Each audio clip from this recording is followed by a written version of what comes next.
Okay, time to play more RTS. I don't know. We'll see.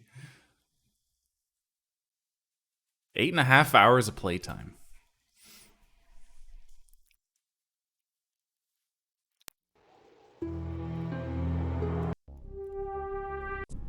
Restore. Yes.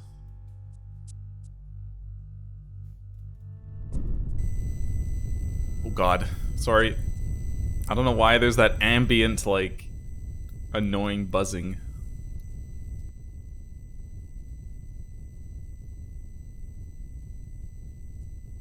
What were my settings at? I don't know. Around there, I guess. Hey, Tamworn. I have no idea if we'll finish today. I have no idea how much is left. So let me... Am I at the bridge? Yeah, I am. Apparently Mario says something every day in my chat. Like, sometime like before I go live.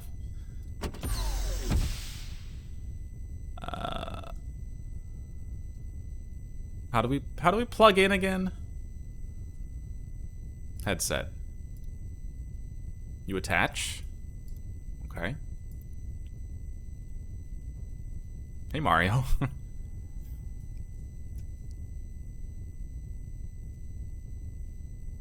No contacts within sensor range. Okay.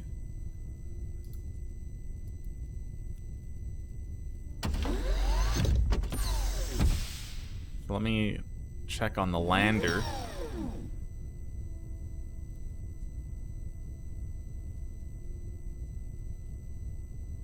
Which is deck 5? I don't know.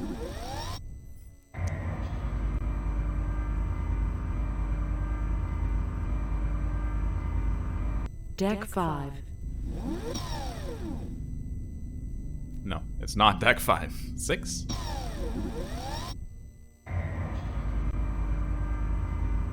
Deck 6.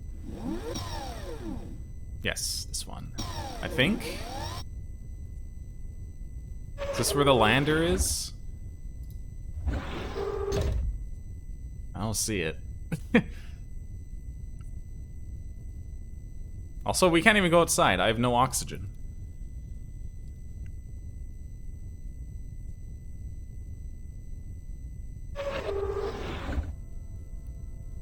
So what am I doing?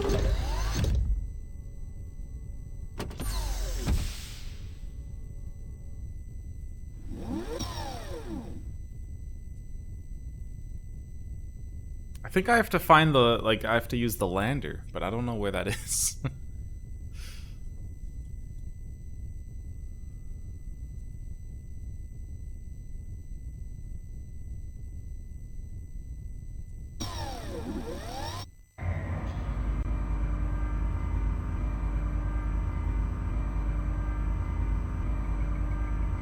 Deck 1. Maybe computer can help? Computer? Yes. Ask. I'm done. Oh, wait. Ask.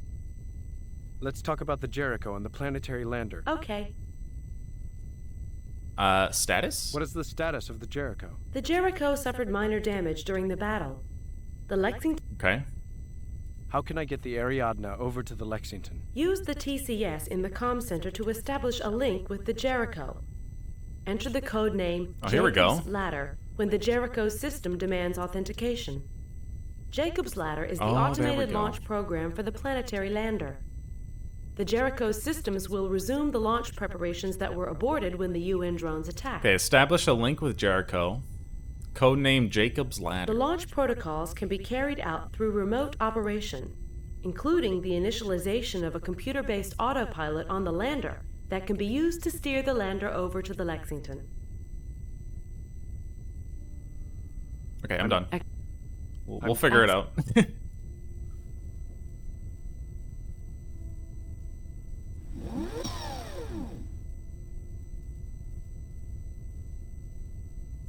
2. Hey, Bun. Deck 2.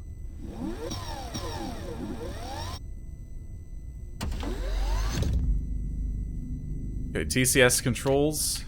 Establish relay link. Oh no, we have to do this again.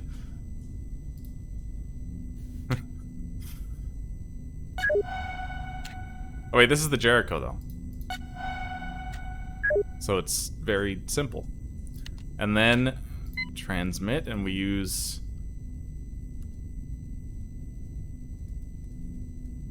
LiDAR. Oops, what? I can't backspace?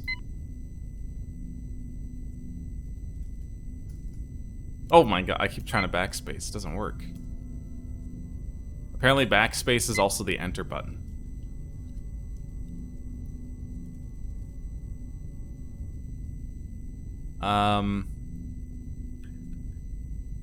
Yes.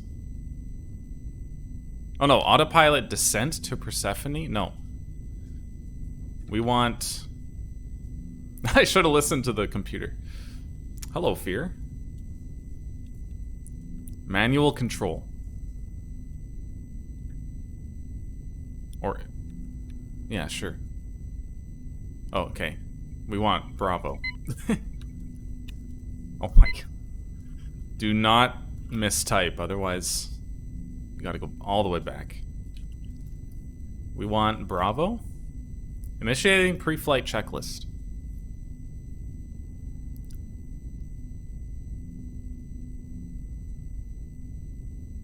It's doing something.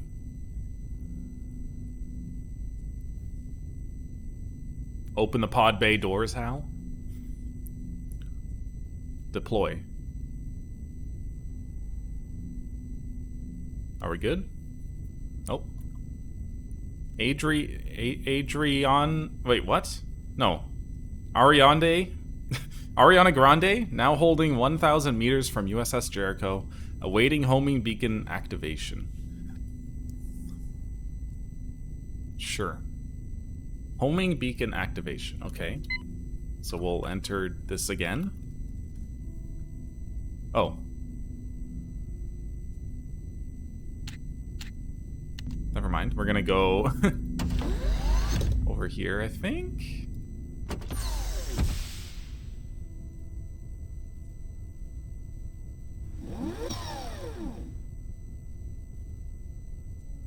What does G stand for? Honestly, I don't know. I've wondered the same thing. 5.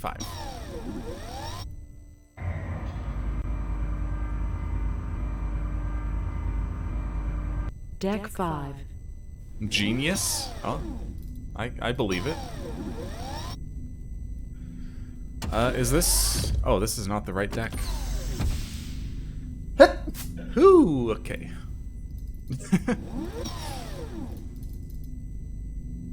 I don't normally sneeze like that, don't worry. 6. I always thought the S in Monka S Deck 6. stood for like sweat, because I think in the email there's a bit of sweat.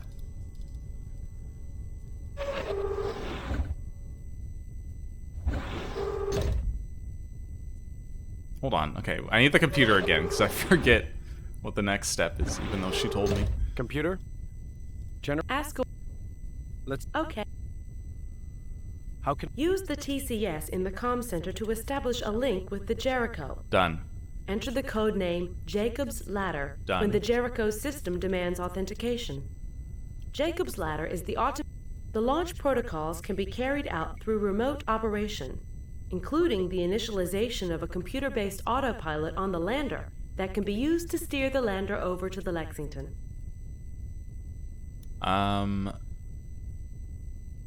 Do I have to steer the lander from the Jericho to the Lexington myself? No. The onboard computer will take care of the piloting. All you need to do is specify a destination and a homing beacon frequency. Okay, how do I do that? A homing beacon frequency? What's that all about? The lander's autopilot will need either the Lexington's exact position or the frequency of the Lexington's homing beacon. If it knows the homing beacon frequency and the beacon is activated, then the lander can ride the beam from the beacon into the shuttle bay on Deck 6. Because giving the lander's computer a continual update of the Lexington's position is not feasible, I suggest you supply the autopilot with the Lexington's homing beacon frequency. Okay. How do I supply it with the frequency? Can I do it? What do you have in mind? Pulling both ships out of immediate danger so we can wait for reinforcements. Ramming enemy capital ships. Never mind. Okay. Will I need to pilot the lander to the surface of the planet? Will I need to pilot the lander to the surface of the planet once I manage to get aboard? No. There is a descent profile for Persephone already... Okay, it's automatic, thank you. How about getting back? I'm guessing we will not be getting back. Done. How do I refuel the lander? Sure, Fly I guess it I'll back ask. to the Jericho and engage the Jacob's Ladder program. It will fuel and prep the lander and then launch it... Okay. I'm done.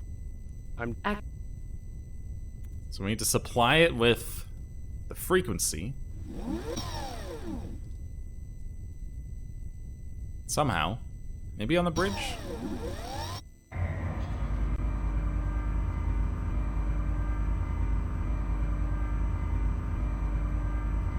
Deck 1.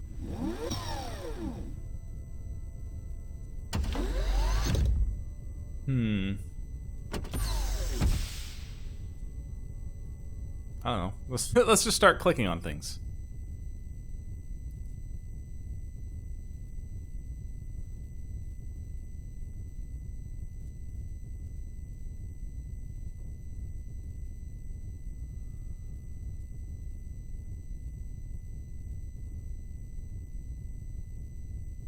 I don't think it's here. I don't, it's probably at the same room that I was just in.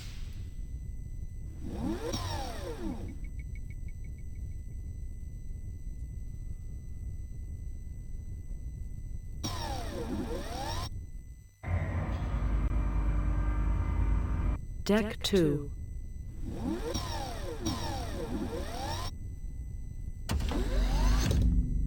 Status panel? No.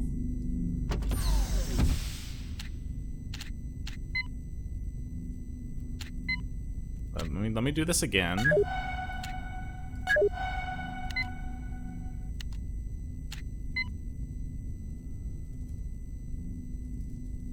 Jacob? What the heck? Who put that space there?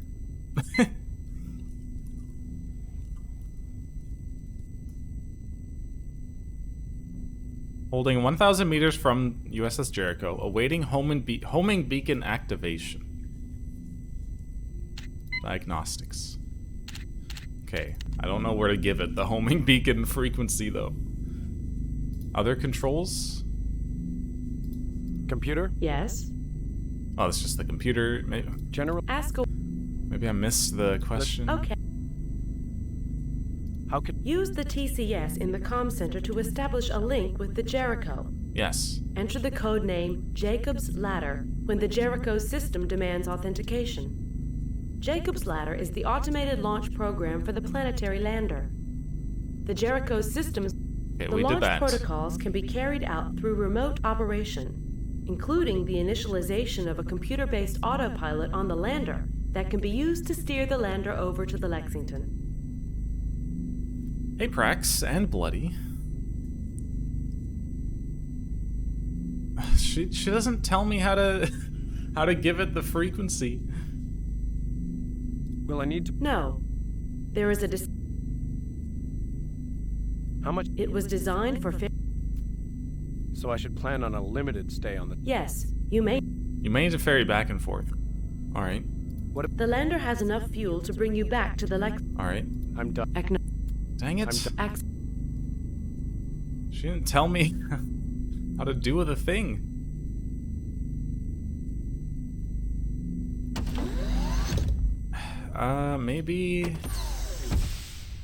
Maybe over at the mainframe?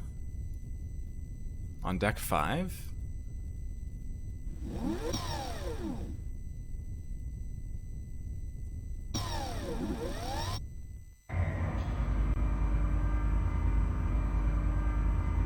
6-hour job Deck 5. interview.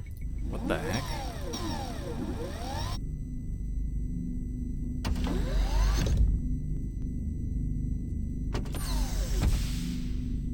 Screen. Yes. Oh, no, shut up. I'm done. Access. Keyboard. Yes. Shut up. What? I'm Access. Controls.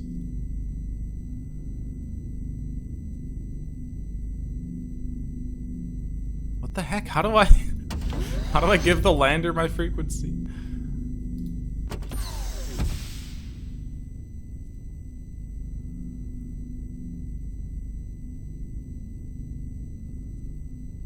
What is this room again? It's just the science room. Gravitometer. Gravitometer. Use it. You don't know the first thing about it.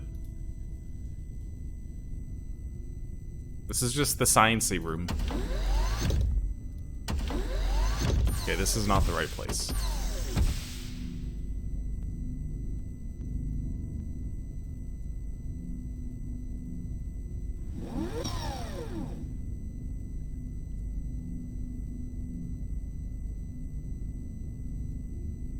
Is it weapon? Probably not weapon bays, but I'll check.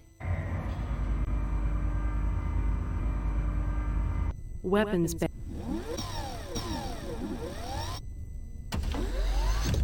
Yeah, I'm wondering the same thing, like, how could you ever need 6 hours for an interview? Unless you're, like, applying to be the president. I can't even use that.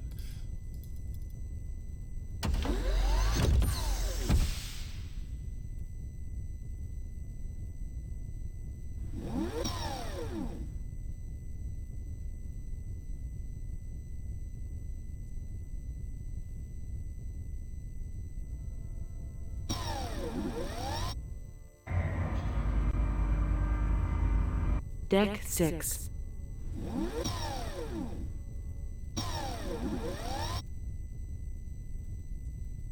Let's check in here again.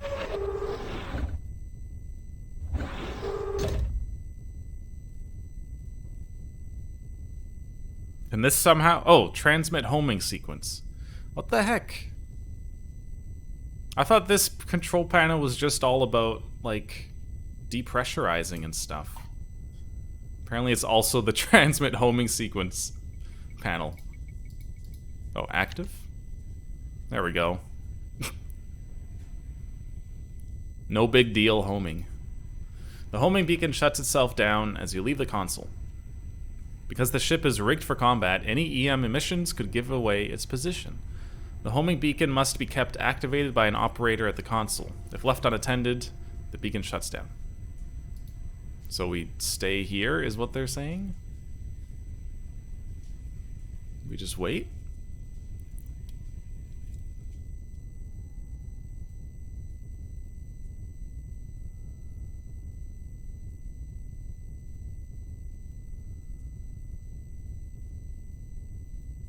Active.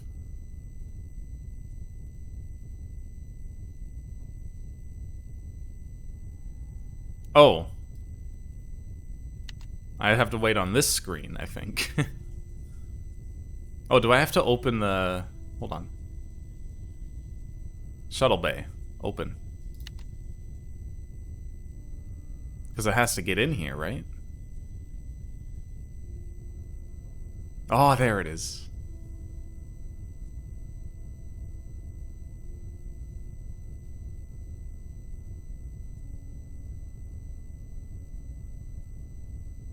Okay, no, stop. Please stop. There we go.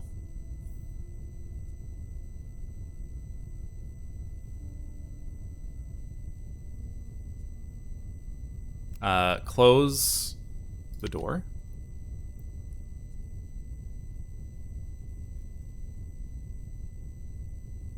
Pressurize.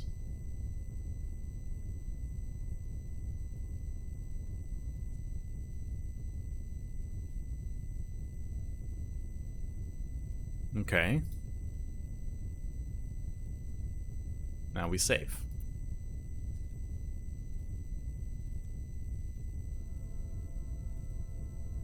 Can we go in there? This is the lander's cargo compartment. It looks like it is being configured for science operations. The rows of modular cabinets and storage units must house the instruments and equipment for the science team. Cool.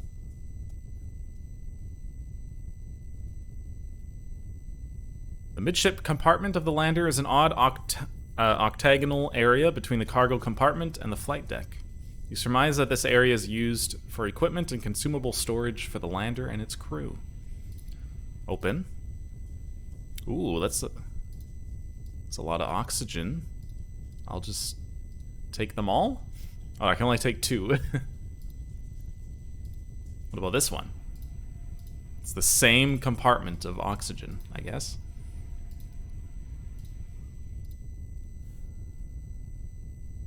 This is the flight deck for the lander. 2 contoured seats, face flight controls, and the curved windows of the lander's bubble cockpit. I don't know, just use it. You reach and then pause. How is the planetary lander going to fly through the Lexington's massive shuttle bay doors if they aren't open? Oh, I see. So now we have to... Oops. Open the doors, but we need oxygen, which we have now.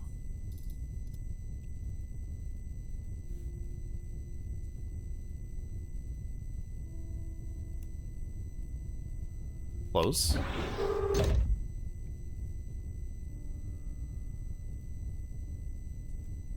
Put that on. Put that on. You attach the tank to the suit. Alright. We open.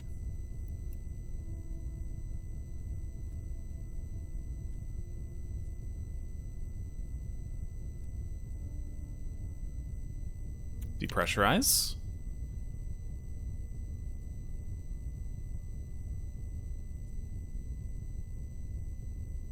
You slowly die from lack of oxygen. What are you talking about? Undo. I put the thing on, didn't I? Oh, did I not put the helmet on? You can't put the helmet on while you're wearing the headset. Well, take the headset off then, dummy. I just assumed you would do that. There we go. Put on. Okay. I think it has oxygen. Now open.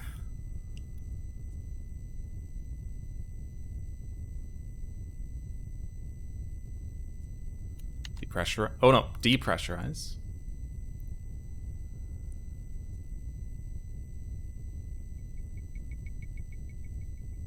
You die from lack of oxygen. What the heck? Just breathe.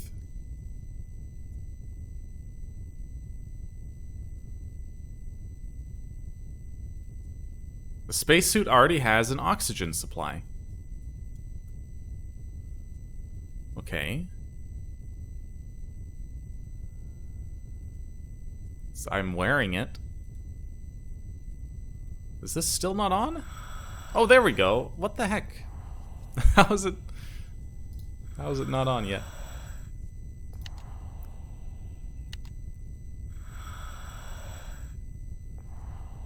Dude, I don't know the first thing about proper typing technique. That's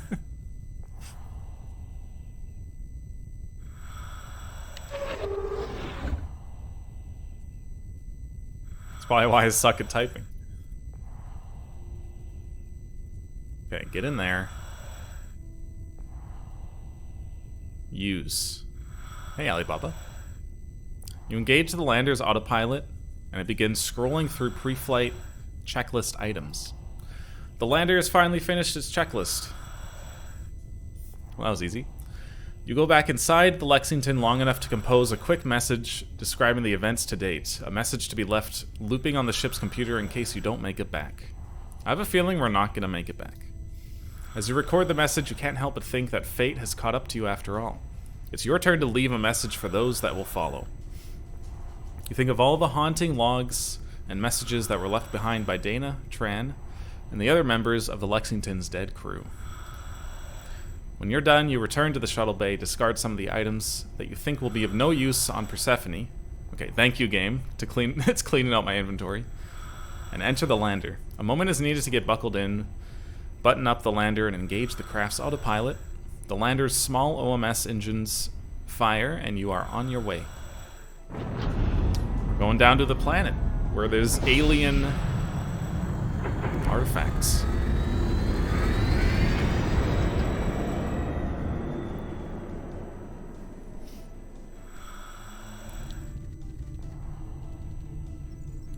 We're going pretty fast. And that sound is never good.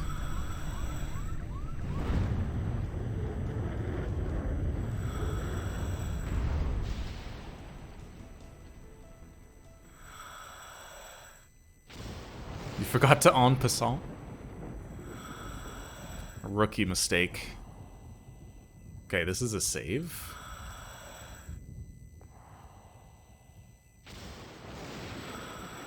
I don't know if the oxygen runs out in real time.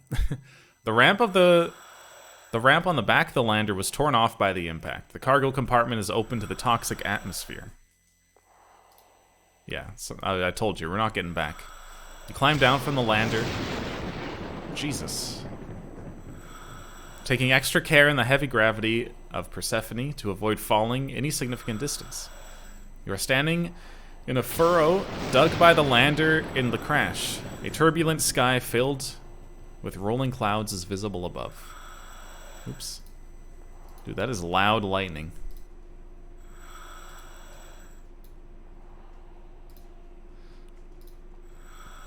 This is the surface of Persephone. You're standing on a plain covered with chemical snow, a monotonous landscape broken by stark fingers of rock pointing skyward in the distance. The cloud layer above is periodically lit by streaks of lightning. You can hear the crackling of the perpetual electrical storm through your suit mics? Who the heck is Mike?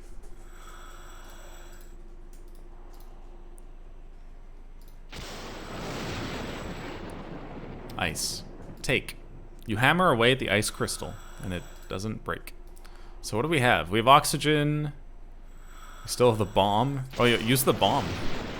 Oh, I can't. Cutting torch? Can I put this back? Oh, I can. Okay. Can I take it out? Oh, I can just assemble and disassemble that whenever I want. Scanner.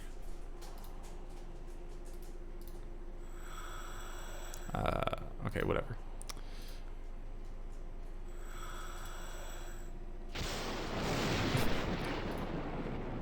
Oh.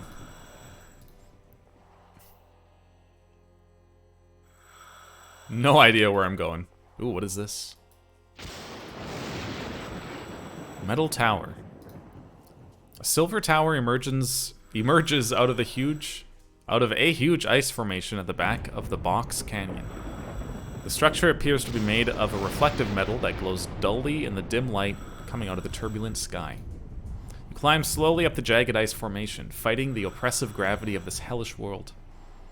Eventually you reach a point about a third of the way up the formation. You can't climb any further without falling. Okay. So what we're gonna do is put the bomb... You try and set the bomb on the nearly vertical surface of the flat ice. What? That's not vertical. Okay, so we need like a little... Here, use the multi-tool. It's harder than steel. How do I turn this back on? I don't think I can. It's missing a source of oxygen. Oh, okay. There we go. The pilot on the cutting torch isn't lit. Oh. How do I light it? It's currently inoperative due to the missing... Okay, hold on. Combine those. There doesn't seem to be a suitable place to put the oxygen tank on... Okay,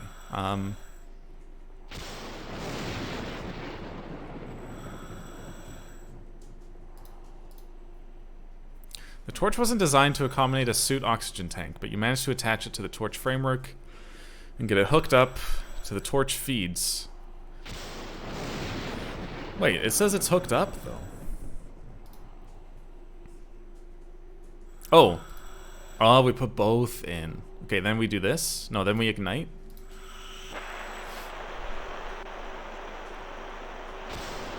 Then we do this. You crank up the cutting torch. The dense hydrocarbon atmosphere of Persephone causes the normally crisp blue flame to burn twice its normal size with a strange, muddy yellow color. You bring the flame to bear on the ice, taking care not to lose your balance. After several minutes of hard work, you succeed in melting a small cylindrical hole. Dude, we're gonna blow this up. I don't know why, but we're gonna do it. Oh. Hold on. Take it. We need to set the timer.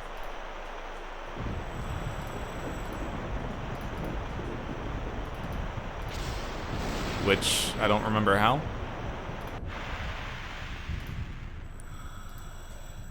You unscrew... Oh, here we go. Oh man, didn't we set this to 999999? And it's down to 65? How did that happen?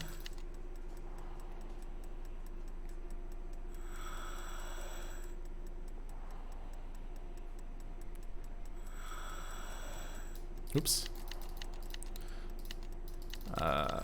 Okay. 30 seconds. Actually, no. Let's do a minute and a half. Put it in there. Now we run. We just get the heck out of here.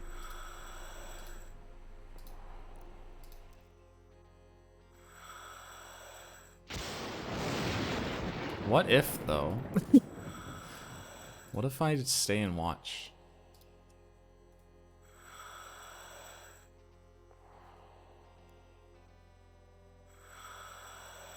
Probably 30 seconds left, maybe.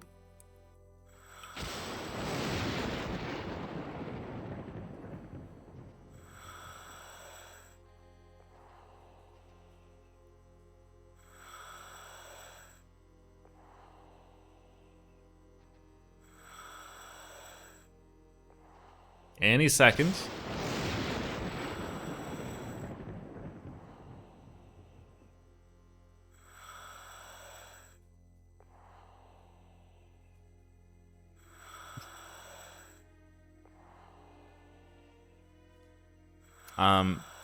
Should I go check on it? I feel like you don't want to go check on a bomb that's about to explode.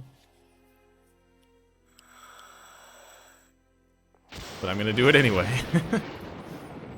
Open. A minute and a...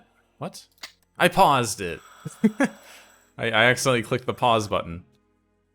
Wait, what the heck? It said you were too close, something, something, something. You're too close to the bomb when it goes off and you are killed by the shockwave. Oh. Uh-oh.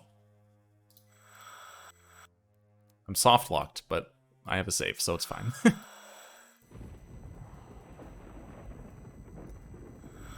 Okay, over here. We do that, we do that. I just accidentally disassembled it. Ignite. Make a hole. And... melt? What? Put out.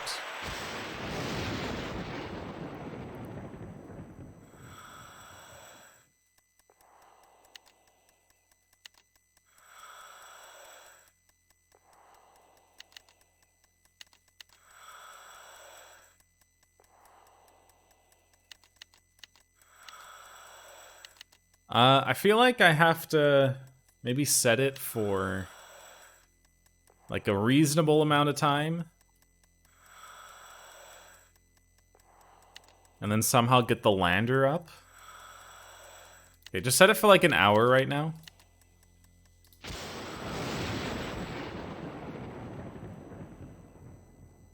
Climb over.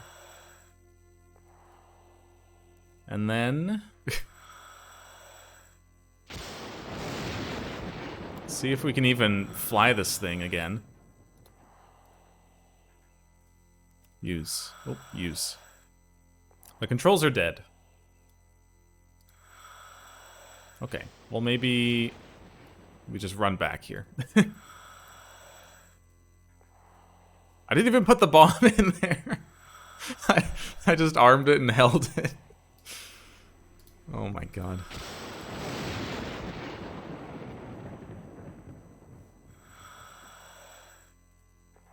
Okay, well it didn't give me the blow up message, so I think I can set it lower. Wait, I thought I set it for an hour. What the heck? You know, actually, I think every time I go through a screen, it ticks down a certain amount of time.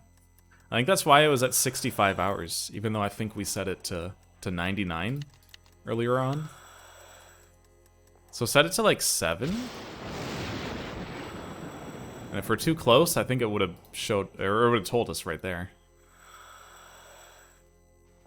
There we go. The antimatter bomb. And yeah, I think that was like 7 clicks. It goes down by a minute every click. It detonates inside the box canyon. Isn't this like an alien artifact that we're blowing up? Oh, no, it's fine. That was the bomb that easily could have destroyed my entire ship. And it was actually a very small explosion.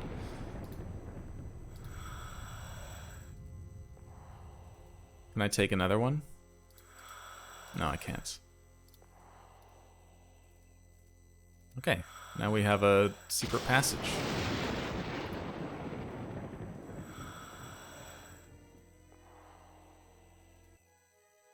The tunnel ends abruptly in a huge cavern dug out of the rock of the planet's crust.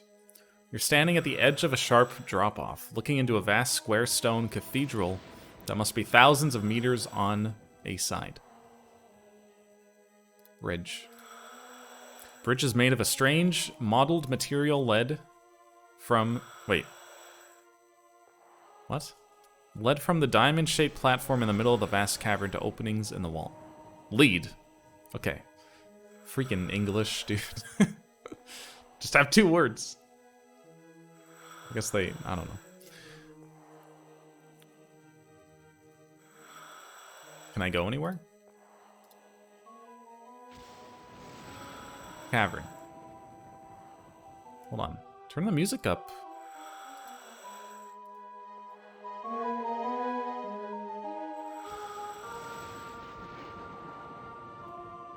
There we go.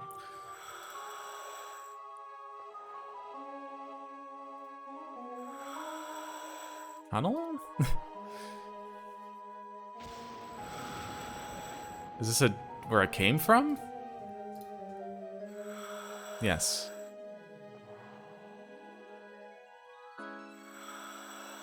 I don't know if I can do anything. Geiger counter. It's already turned on. Analyze platform. Analyze bridge.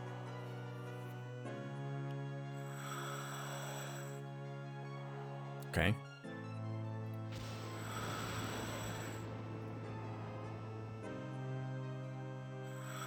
Analyze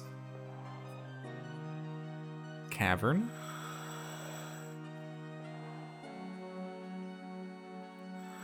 All right.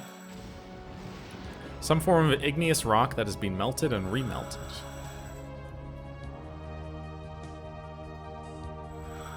I don't think I can go any farther here.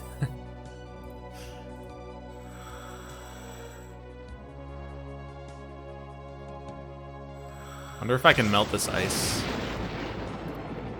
Night.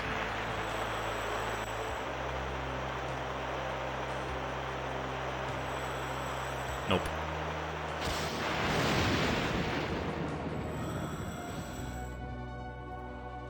No, this has to be the way.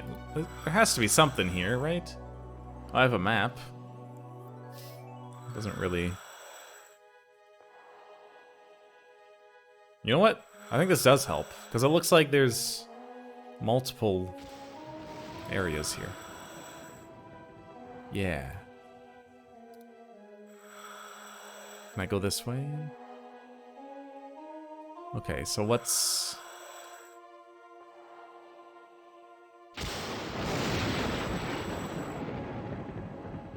What's in this one? Yeah, here we go. Ice.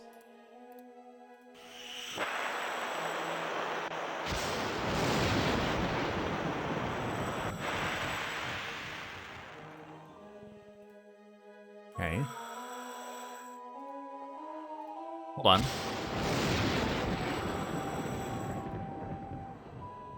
Never mind, I thought there was a... that was just a lander. I thought there was something else there. Cliffs, ice... Climb over?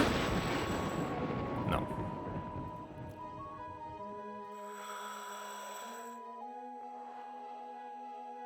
I don't know if we can go any farther left. Now we're just back here.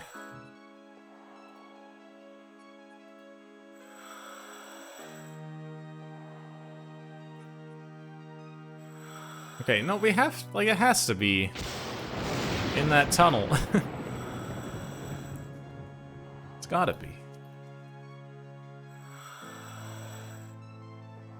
Snow. Take. You scoop up a glove full of chemical snow and let it dribble back down. Incredible. Platform. A raised, diamond-shaped platform emerges from the intersection of the 4 bridges that converge at the center of the cavern. It's made of a darker material than the bridges. What the heck do you want me to do? Oh. I'm scanning the multi-tool.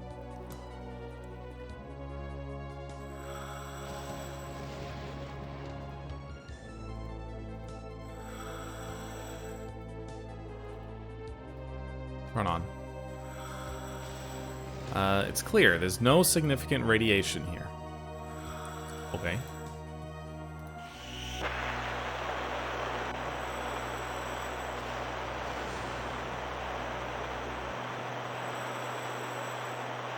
Oh, stop. Cut. Cut the bridge. Melt. Oh, wait. Did I try melting the ice? I think I just tried using the torch on the ice. Ignite it again. Melt. Ice. It turns into a liquid and evaporates. Incredible. Okay, I'm clearly missing something. I'm so confused.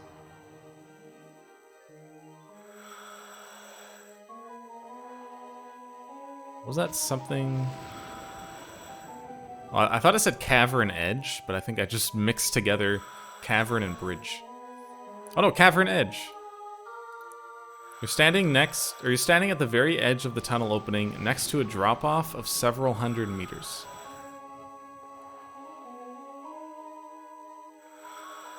Okay, well, what do you want me to do about that?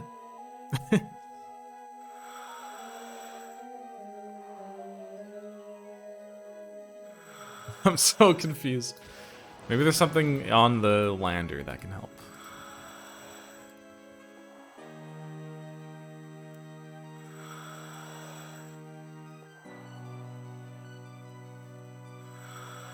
Storage cabinet, it's just oxygen.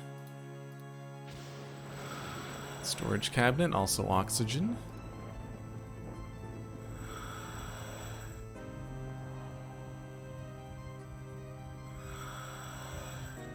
Center console. The controls are dead. Flight controls, they're dead. Seat. Window. Ah, of course. Reminds me of the the World War II B-29 bomber.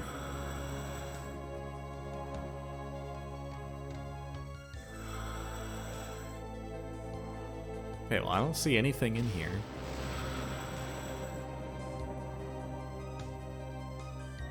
Jump. Wait a sec. We do have more cabinets. Oh, here we go. I don't know how I missed this. Probe launcher. Okay. We'll take it. Seismic probe. Okay, there's a lot of goodies in here. Oh, wire spool. Whoa, that's very strange. Gas cartridge.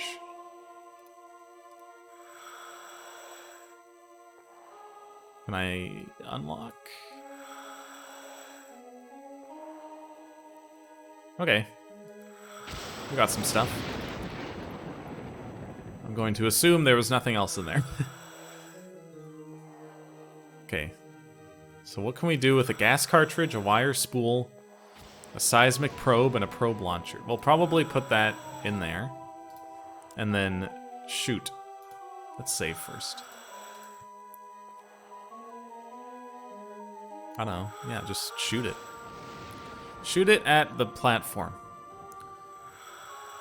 You hear an empty click. Gas cartridge. There we go. Spool? No, it wasn't intended for the probe launcher. Shoot at platform. You'll never get the probe back from the other side. Well then... use the wire. Oh, wait. Multi-tool on the wire. You snip off a small length. What? Find no productive use for it and discard it. What? Okay, hold on. Empty. Oh, it had an oxygen tank. Oh, there we go. Okay. Attach that to the probe. There we go. You strip the rubber-like insulation from the end of the wire so that you have a 10-centimeter length of the thin interwoven strands underneath. You thread these strands through the metal fittings and antenna on the back of the seismic probe, and it's attached. Cool. Load it, put the gas cartridge in, shoot at the platform. You line up the sights of the probe launcher with the bridge structure across the chasm and then decide to aim high in order to compensate for the heavy gravity. With some trepidation, you pull the trigger. That's not where I clicked, but that's fine.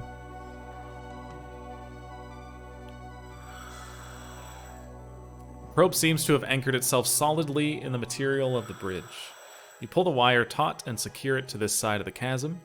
As you're struggling with this end of the wire, you accidentally knock the probe launcher into the chasm. Good job.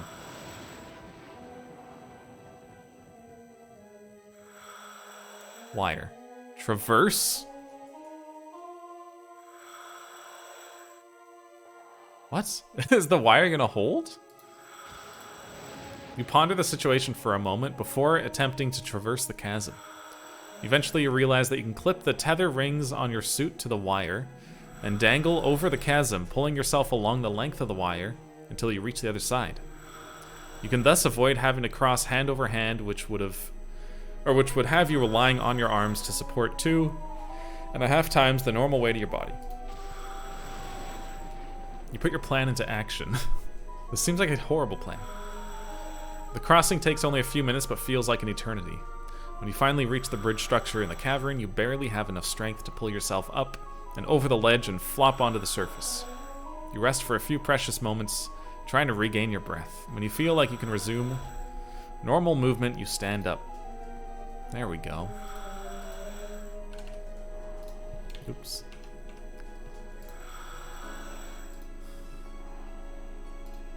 Okay. Let's check out the middle thing first. A lip of the lighter colored bridge material runs around the ledge, or the edge of the diamond-shaped platform in the center. Walk on it. That was a hole. This is the top of the platform.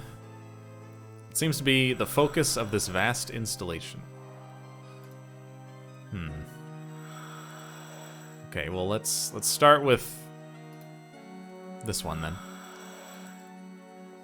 This is a secondary smaller cavern with rock and crystal walls. A pyramidal depression in the middle of the cavern draws your attention. Okay. Crystal. Strange blue crystals. Oh, we can go down? The cavern is lined with bands of rock and blue crystal. The floor that you're currently standing on is actually an elevated surface. You're surrounded by a moat of what looks like a solid, glassy-looking substance. Silicate. Looks like it was melted into place. Before we jump down, let's check.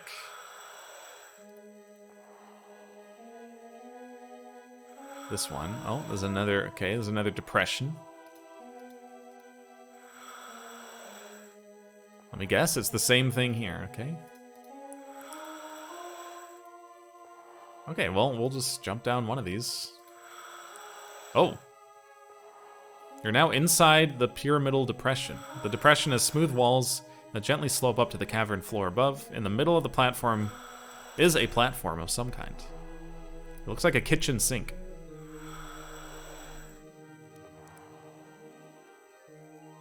Basin. Hold some kind of liquid. Okay. Blue crystal rod. It's a rod about 30 centimeters long made of glowing blue crystal. Although the body of the rod is round and the ends are square. You take the blue crystal rod. Okay.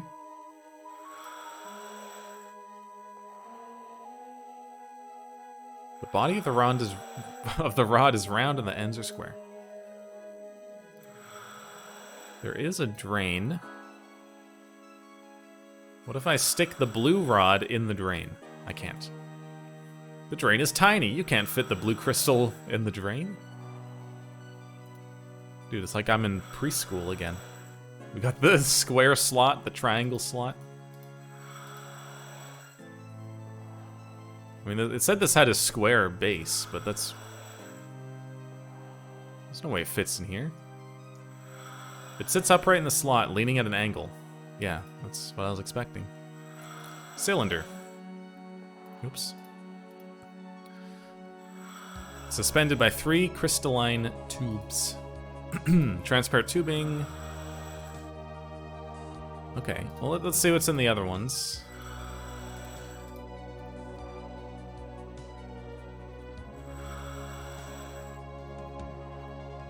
Oh, blue prism. And a square slot. Let me guess, the blue rod goes in the blue slot? You gently insert the blue crystal rod into the slot. There's a low popping sound, as if a field of some kind has been broken. Take. Oh, what the heck? You lift the prism off the platform and meet no resistance at all. Oh, the rod released it. The blue key must have broken a bond of some kind. Perhaps the key held an electrical charge which neutralizes the bond. Okay. Well, we got a blue prism.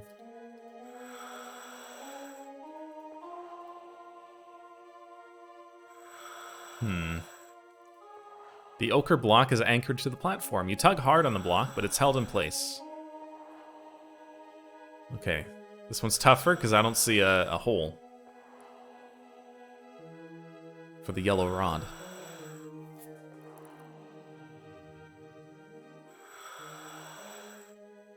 That's an issue. Okay, well we'll check the last thingy. Oh, it goes in there. And then we take that. Oh, and then, okay. It's all coming together. Now we have a cube and a pyramid. So we go back to this one. We go put these in the sink. The prism fits perfectly into the square slot. You missed a space there. Both prisms are in place. You watch them impatiently. expecting them to melt into the tubes, cylinder, or basin, but nothing happens. The prisms so obviously belong there, but there must be another step required in order to get them to do whatever they're supposed to do. Another step. I mean, if I had to guess, it's something to do with the ochre thing.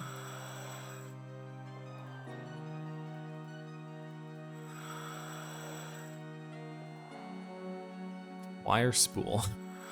Cutting torch?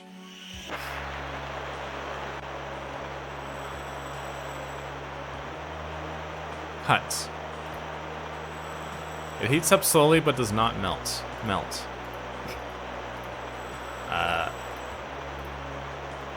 Cut the platform.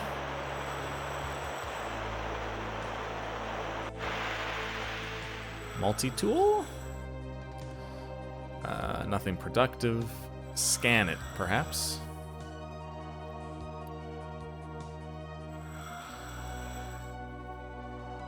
Interesting.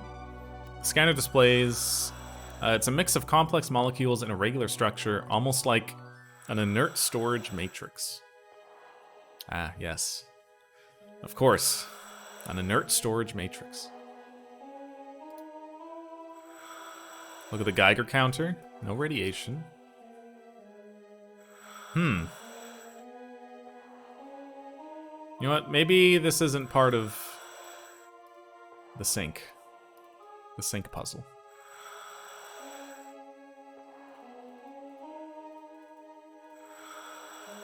That's where I just was. Can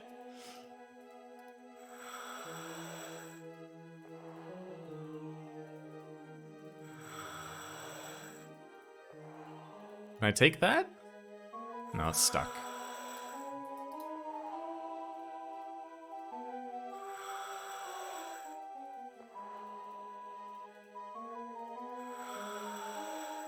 Okay, what do we do here? Multi-tool on the cylinder. Multi-tool on tubes. On drain.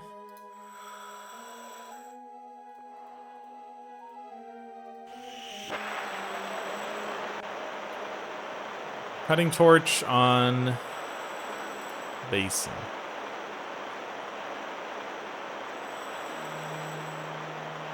Cut tubes? It's impervious to the searing heat from the torch. Cut cylinder? Oh! The pilot on the cutting torch times out. Oh. I used it too much. We only have one more... Oh wait, what? Never mind.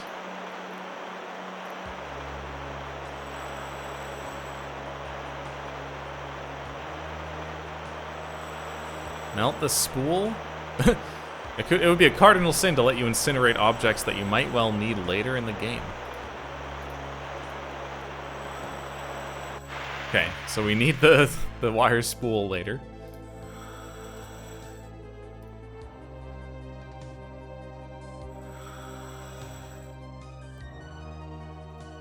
Huh. What the heck? I can't take these out.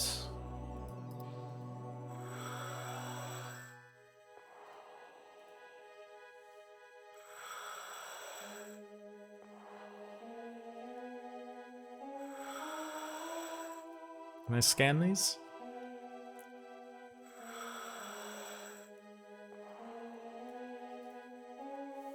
Fascinating. This material has a hugely complex molecular structure, almost like a form of DNA.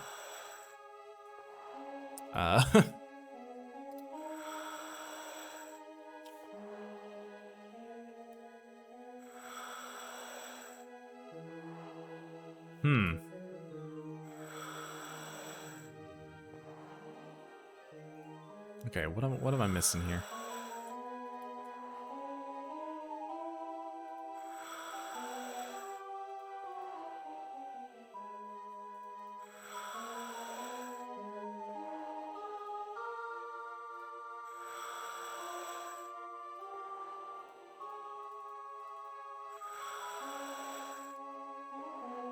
I'm looking at the walls.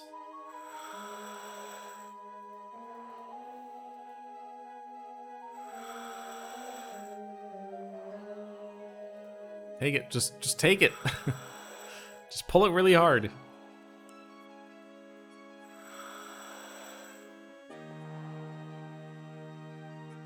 Spool. Have I scanned it? I think I did.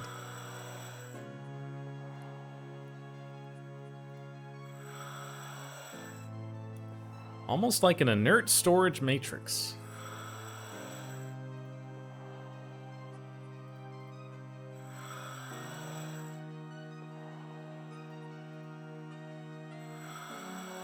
Dude, I'm stumped.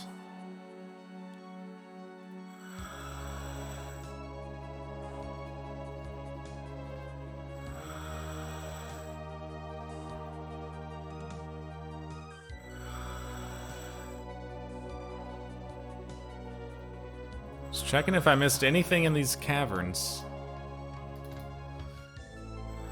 But they all look exactly the same, just empty.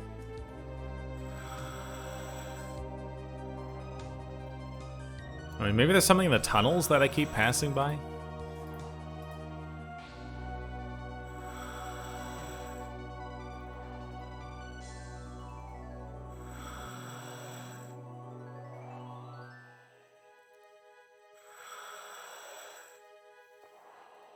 Probably can't take that.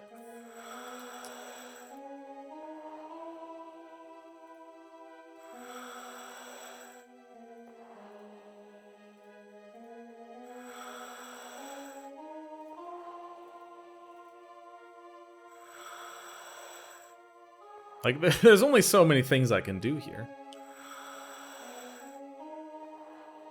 I feel like I feel like I've tried everything.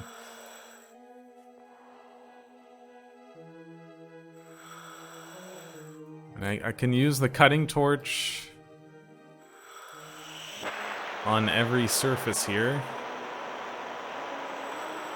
Melt that. We melted a patch, okay? Cut.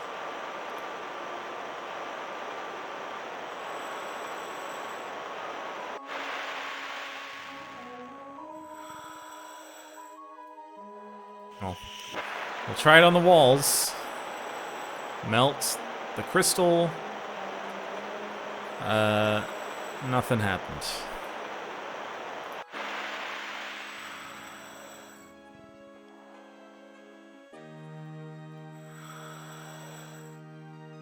Like, there's only so many things I can do.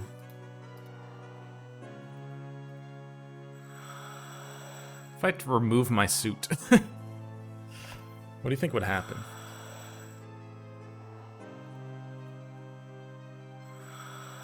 Scan the spool.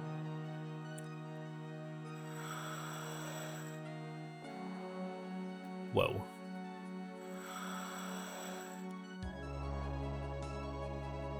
Okay.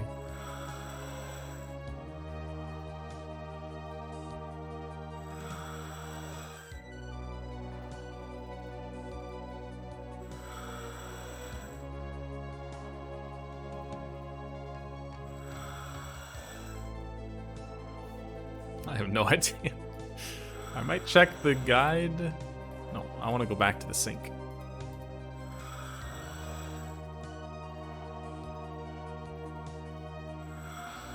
It's not the sink. I don't know which one is the sink because they all look the same. There we go. Okay, look at the cylinder. I've tried cutting the tubes. I've tried the multi-tool on everything here. I've tried the torch on everything here.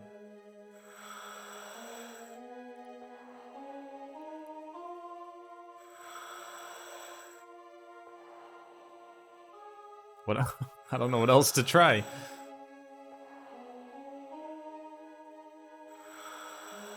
Can I somehow plug the drain?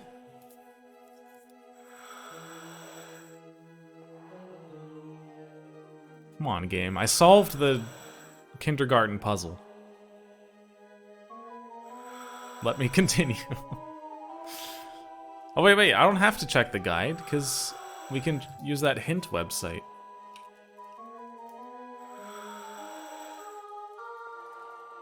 Well, let's get a hint instead of just the answer.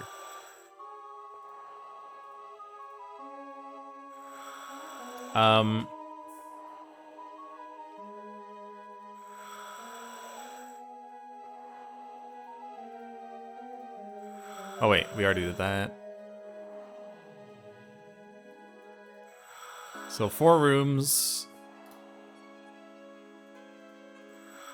I'm looking for where we are.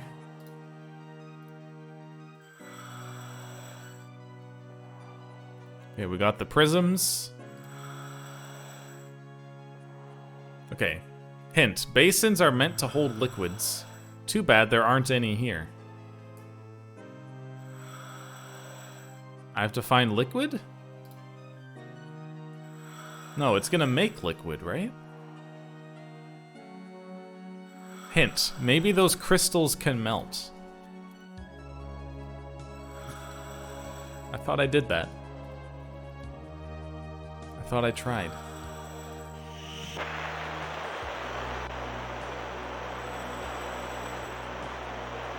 Small part of the crystalline material melts, runs down the wall, and recrystallizes. You keep after it for a while, but the only thing you achieve is to leave a series of smears.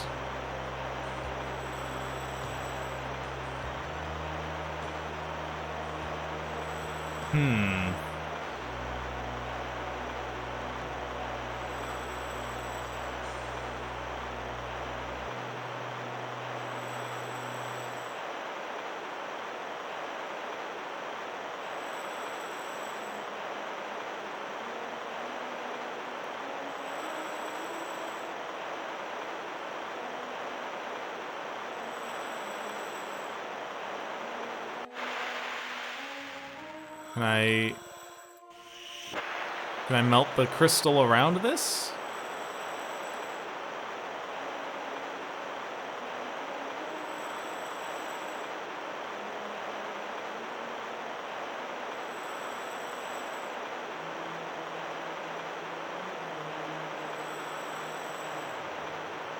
Melts.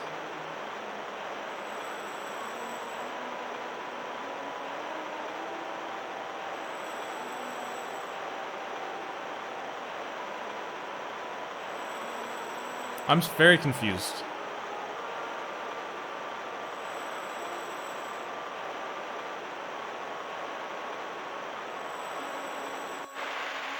You made a Discord folder for all of the streamers' Discords you joined for the emojis. Except mine. Well, that's because my server has, like, no emojis. and if they... Or the ones I do have are probably on, like, 50 other servers you're in.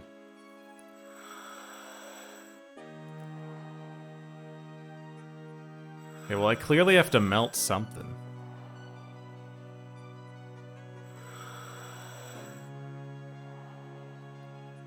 Oh, I see what you're saying. I see.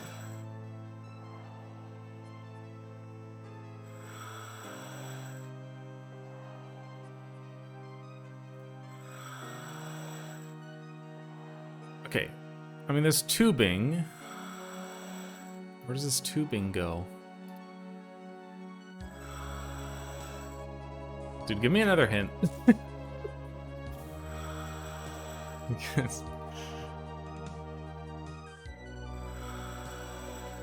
Wait. Heat them up with the walls. Or, sorry, heat them up with the torch. When you heat both... Oh, wait. I just realized. I think they're talking about... They're not talking about the walls. I think they're talking about the prism? I can't even read hints right. I swear, didn't I try this? I didn't. I thought I tried that, dude. Okay. There we go. Green. The yellow crystal melts. The liquid from the metal prisms having combined to form a strange glowing green fluid. As the bottom of the basin is covered with the new substance, you notice a quick flicker out of the corner of your eye. You quickly turn your head and see a barely discernible flash of light race up the sides of the pyramidal depression.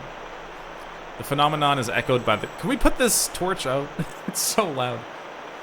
The phenomenon is echoed by the crystal in the walls of the cavern around you. A flash of light so quick that you almost miss it, perhaps an indication of a state change in the materials around you. It might well affect the entire installation. Intrigued, you turn on the scanner and hold it over the green fluid. Oh my god, put this torch out, please.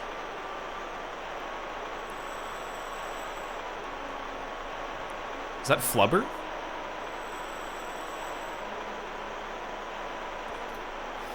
The green fluid is composed of molecule-sized blobs. These blobs are active, moving. They almost seem to be alive. The blue and yellow prisms must have held the chemical components for these blobs in stasis. When the components combined, the result was the creation of these tiny nanomachines. Turn this thing off. Oh my god, finally.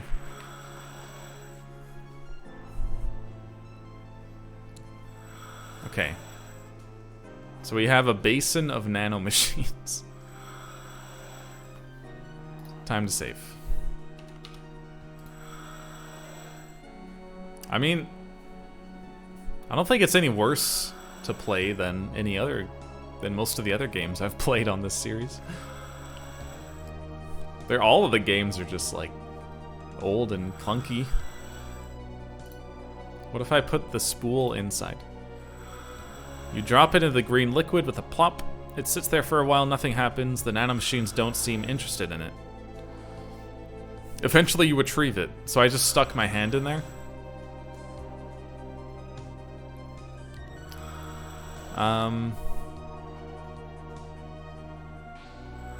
Didn't we read something earlier in the game about nanomachines?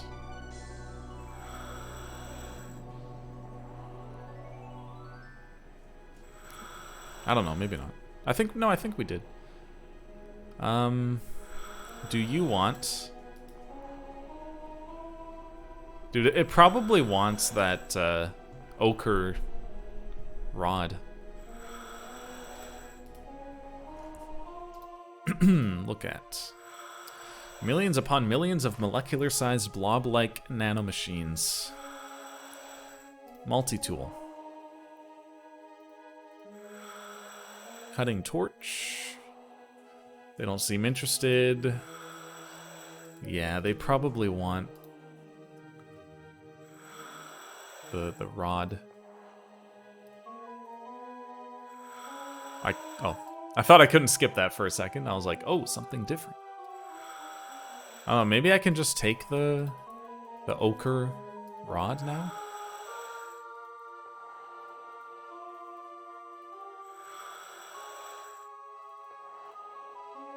Take. Oh, there we go. There's no resistance at all. Good.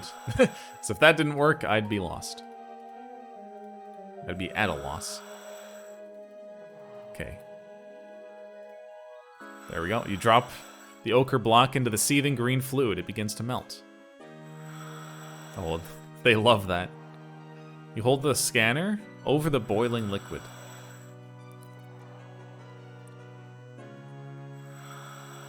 There we go. They're so happy. The first generation nanomachines are using the raw material in the ochre block to build millions of larger, more complex nanomachines.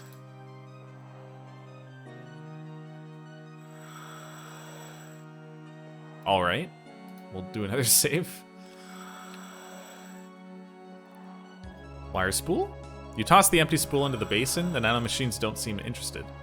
When you go to recover the spool, one of the metal fittings on your suit comes into contact with the seething mass of micro-machines. Most of the fitting is gone by the time you notice that they are eating it away. It's a good thing the fitting was non-essential. Multi-tool? Oxygen tank? You gradually lower the cutting torch into the basin. The micro machine soup bubbles furiously around the framework of the torch wherever it touches. You can see the framework being eaten away before your eyes. They definitely seem to have an appetite for the metal for the torch. Okay, hold on, scan the torch. What kind of metal is it? This material has metal and plastic components. Well, that didn't help. Geiger counter? It's immediately eaten away, leaving a thermoplastic smell that is untouched. For micro machines, the micro machines seem to have a desperate appetite for metal. Oh my god. Look what I made. Are we just making, like, we're just gonna make an alien at this point. They're starting off as nanomachines, and it's gonna become a full-sized alien. The basin is seething with tiny ant-like micro-machines. They are frantically scurrying around the basin as if urgently looking for something. Perhaps they need the raw material for the next generation of machines. Spool. No. Cutting torch. Multi-tool? Scanner? Oxygen tank?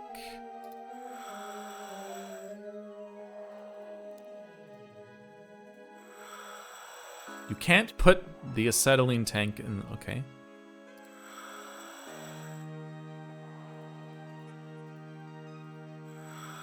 The heck do you guys want now?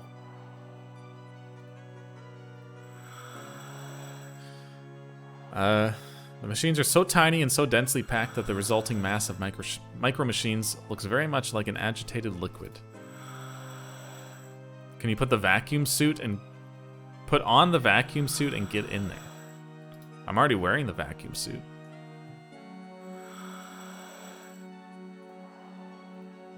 I can remove it. But I immediately die.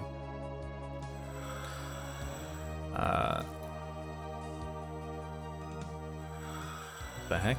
What do you guys want? Hold on, maybe ignite the torch.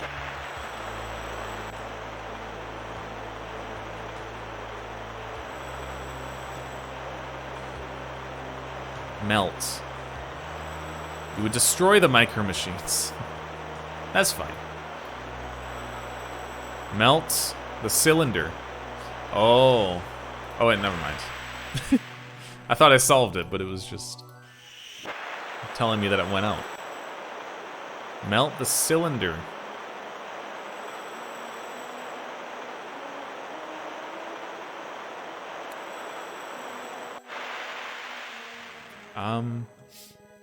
You really don't want the spool?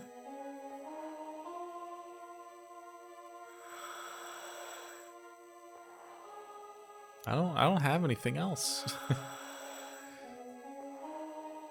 You put your suit glove into the seething mass of micro machines, and they promptly begin disassembling metal fittings on your glove. Okay. They have a serious or a desperate appetite for metal. Well, I'm trying to give you metal. What is the spool made out of? Oh, some form of plastic.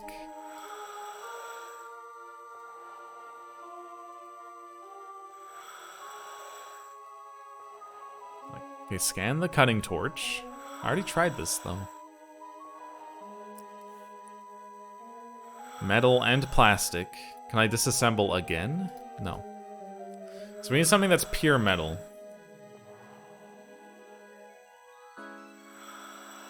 This is plastic, this is metal and plastic, this is metal and plastic.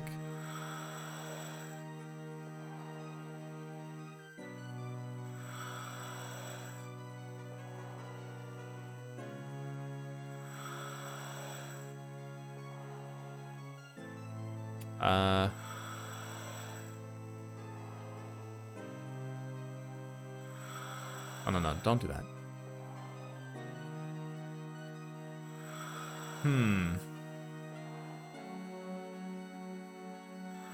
Hold on, scan this cylinder.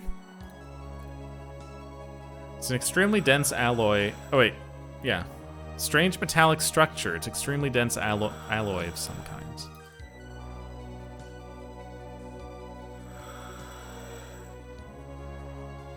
Like, I tried cutting that, right?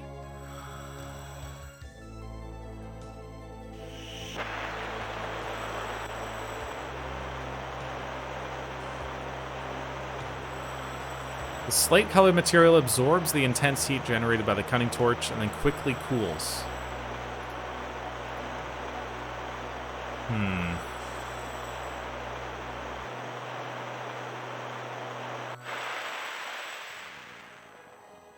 What have I not tried yet?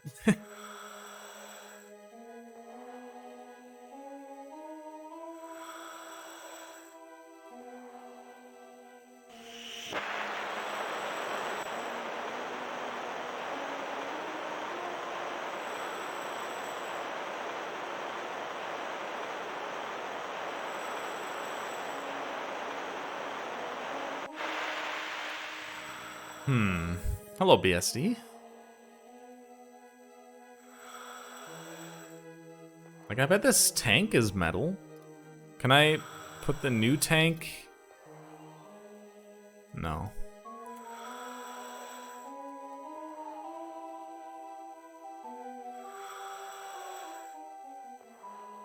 I feel like I've tried everything.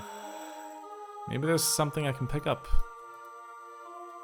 Maybe something changed.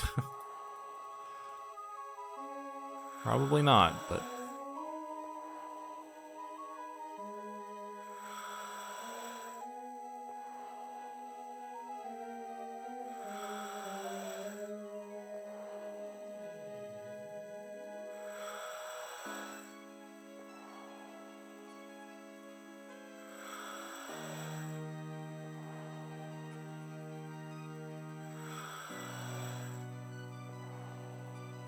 dang it, we're making such good progress.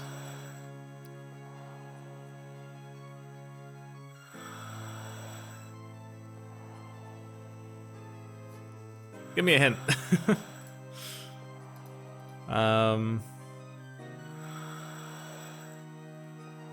Yeah, we put the block. Oops. Put the blocks in there. Give one of the metal fragments from the shuttle crash and put it in the basin. Excuse me? Am I soft locked? I never took whatever that. What? Can I get? I don't think I can get back. Wait, can I? Oh, I can get back. Oh, I thought I couldn't. I thought it was a one-way trip. Okay, well, I know what to do now. Metal fragment. There we go. I just assumed I couldn't get back.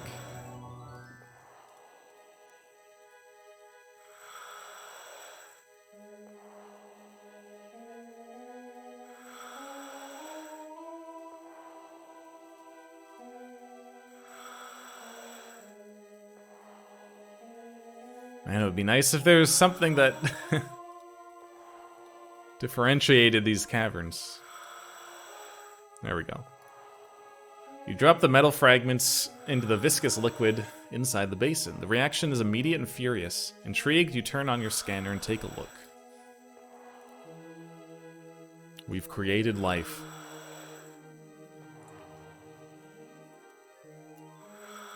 Once you figure out that the micro machines in the basin are short of raw material, you make several trips back to the wrecked lander to scavenge additional pieces of the hull and ship systems.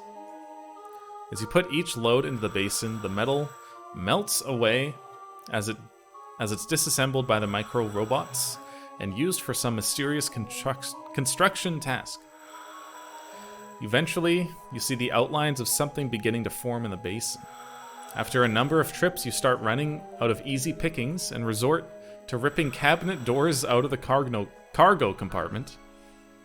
By then, the basin is dominated by the gleaming metal skeleton of a large, insect-like robot. The microbots are nearly done with the first of what seems to be the next generation of machines. I told you we were making an alien. When the new robot is nearly finished, the micro machines in the basin begin to cannibalize each other for the final phase of construction. They have all but disappeared when the finished product, a robot that looks like a big metallic grasshopper, is complete. The new machine comes to life with a crackling hum, blue light radiating from the inside. Its first action is to burrow into the material of the basin and disappear. Several hours pass. You maintain a vigil at the basin, making trips out to the lander only to replace your suit oxygen tanks. When your oxygen reserves are nearly depleted and you're about to give up hope, you sense a vibration in the floor of the depression. A few minutes later, the construction robot trundles out of the pit it dug and climbs up the slope of the depression. Hey, we made a new friend. Wait, what? I never removed anything. If Sussy is gone, that's because, I guess, FFZ removed it. A few seconds later, another robot just like it emerges from the pit and trundles up the slope and out through the tunnel entrance. A third follows, and then a fourth and a fifth. You realize that the first robot spent those endless hours replicating itself from an ore deposit under the cavern floor. The intention of the builders must have been to have the micro machines in the basin use the ore under the cavern floor to build the largest of the construction robots. Perhaps the composition of the slate material in the basin changed over time and prevented the tiny machines from tunneling their way down. In any case, a seemingly endless stream of robots now marches to and from the pit.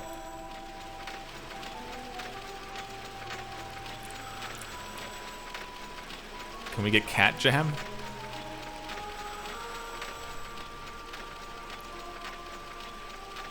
How many jams do you need?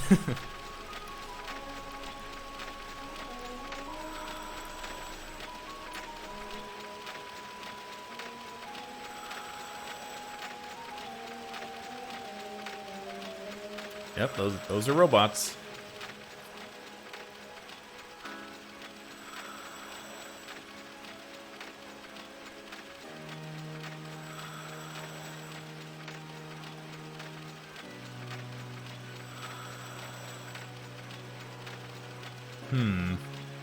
A portal?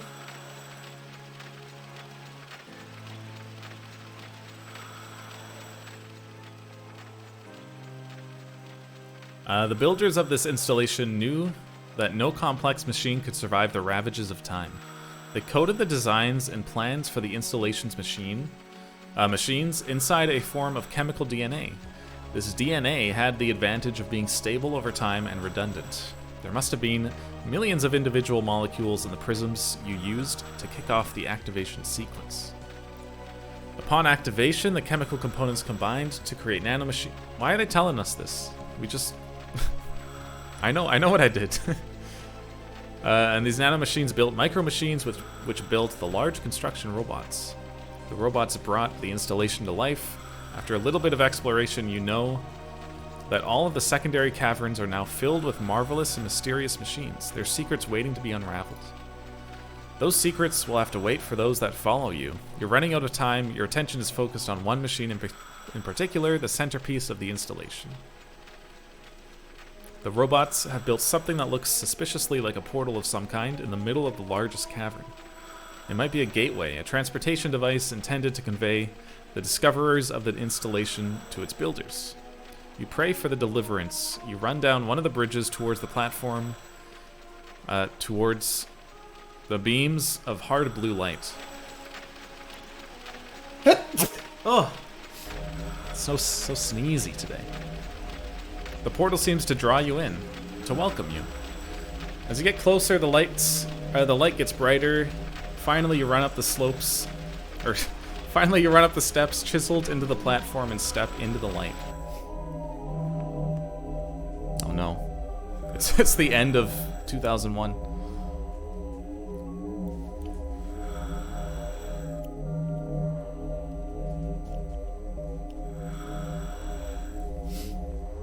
Are we gonna become a giant space baby?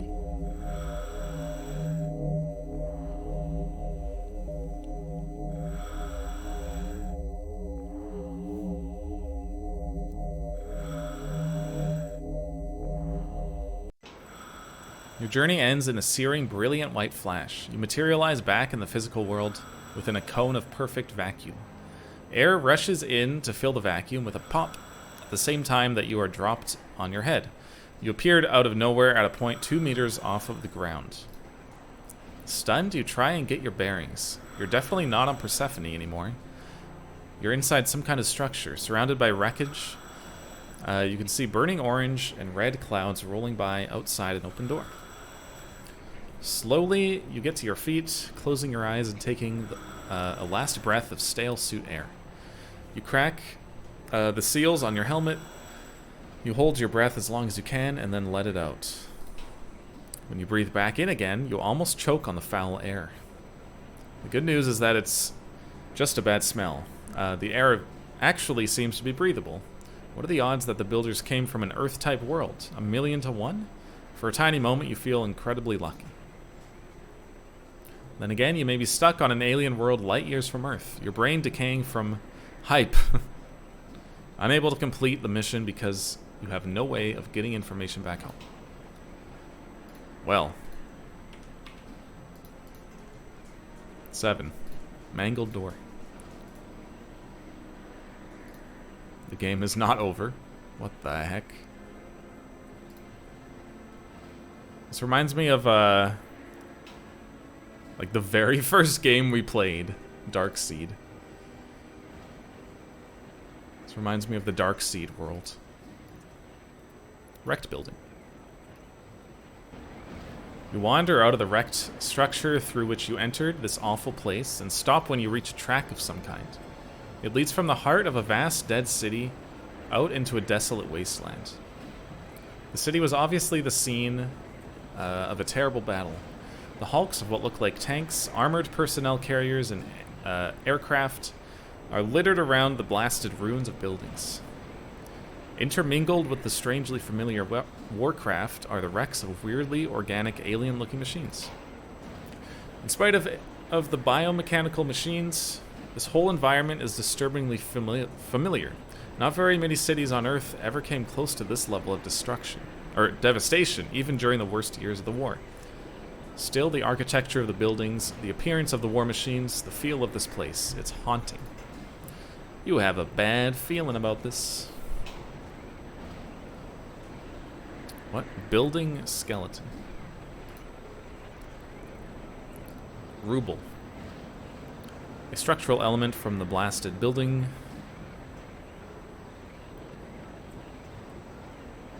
Can I go anywhere?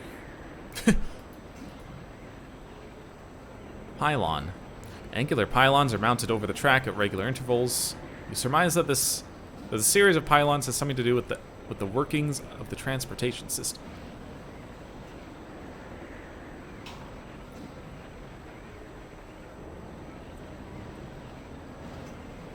Sky.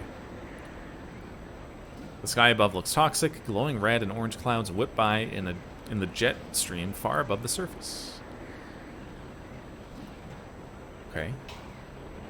Rail. Touch.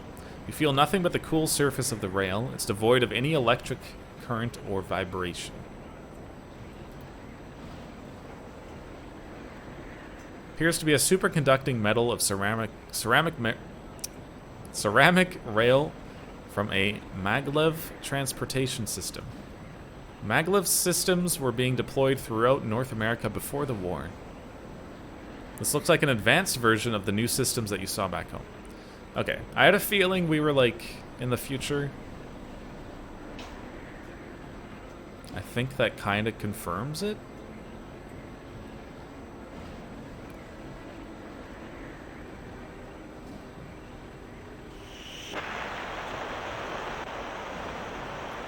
Melts the rail? You play the flame over the rail. Eventually a small section of the rail directly under the flame becomes red. Nothing else happens. Alright. Can I really? Oh, I can turn around. Okay. There we go. I was like, can I move?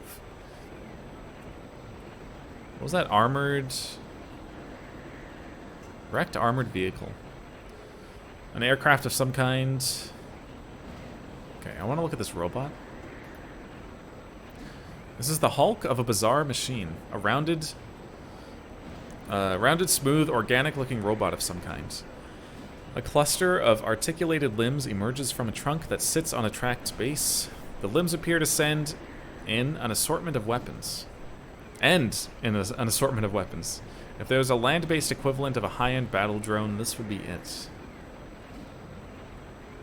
Let's go inside. Oh, this is where I came from.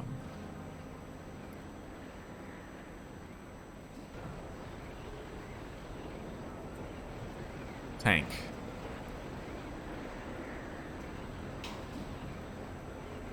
Maglev track. Skeleton. They look disturbingly human. APC and jellyfish robot. Two wrecked machines are tangled up with each other at the base of the dome structure. The machine on the bottom looks vaguely familiar, kind of like an armored personnel carrier. The machine on top is a biomechanical nightmare, a cross between a metal jellyfish and a spider. Is there anything I can do here?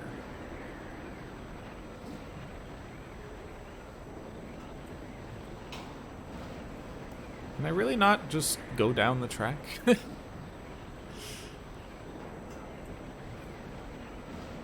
Ruins.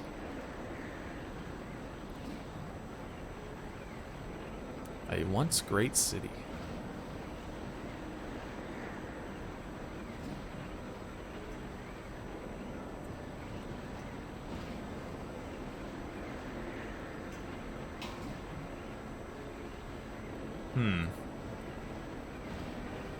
Rail housing. The metal housing next to the track must cover equipment that is important to the function of the transportation system. I'm gonna take one of these rocks. Black Tower. How did I miss that? An ominous black tower rises out of the wasteland, many, many kilometers away. The architecture of the buildings in the blasted city stands in stark contrast to the strange lines of this dark structure. Okay, so we likely have to go there.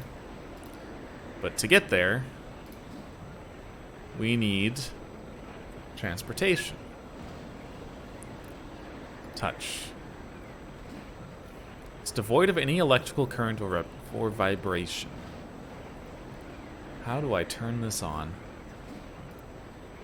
Well, okay, let's check in here again. Shredded metal.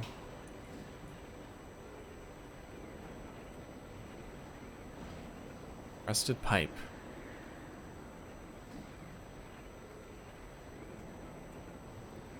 Cable? Cables that once might have carried power or data communications now litter the wasteland. Like, I'm assuming this little dome is like a... It's a train station. I can't go in, though. Can I, hold on, can I cut the door?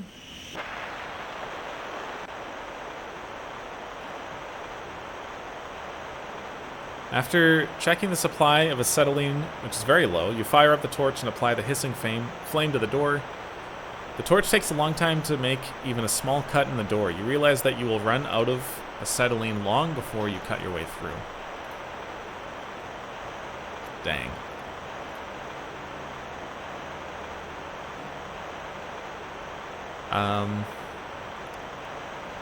It takes a long time to cut a serviceable length from the twisted bars. The metal is extremely tough. It would compare favorably to Arica hull alloy. Okay.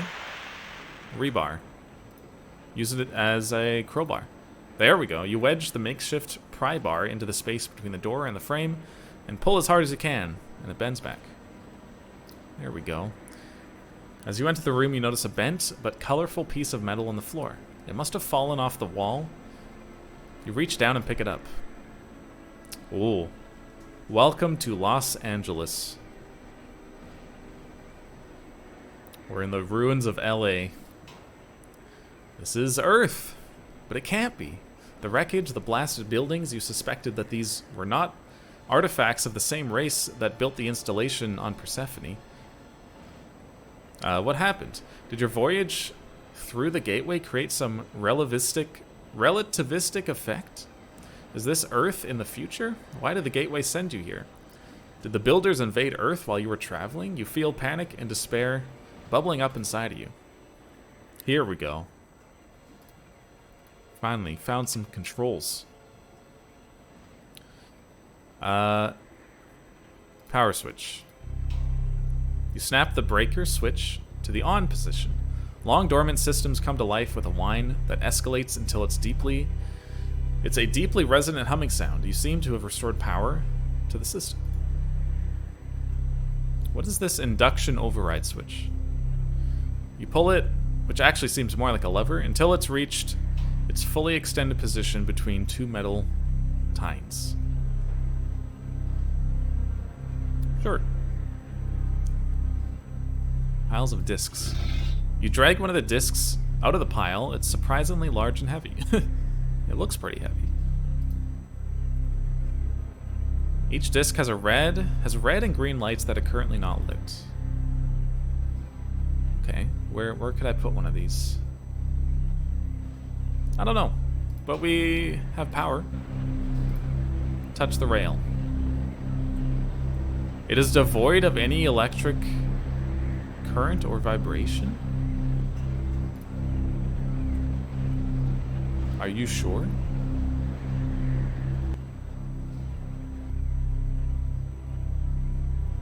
Hold on. Turn that off. Pull that. Turn on. I don't know what I'm doing.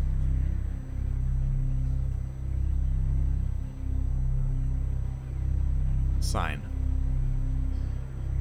Emergency overrides.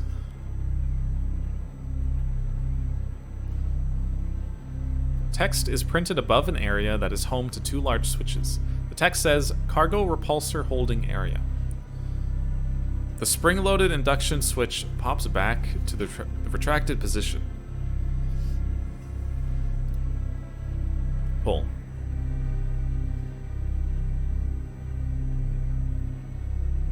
Okay, we don't have another disc. Oh, okay. The switch must be on a timer.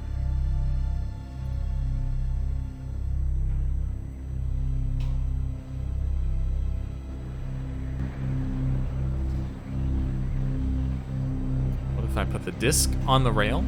Oh, you place the metal disc on the rail. It floats gently. Oh, this is what we're gonna stand on. It floats gently above the rail, repelled by the strong magnetic fields being generated by the maglev system. Oh. I thought like a tram was gonna come, but it's just using magnets. Sit on. The disc is being stabilized by the powerful magnetic field being generated by the maglev track. It is very stable. You sit on the disc experimentally, and it wobbles not at all. It could probably accommodate several tons of cargo without losing stability in the maglev field. You get back off again.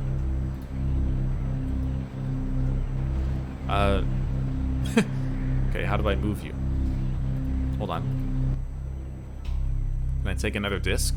No.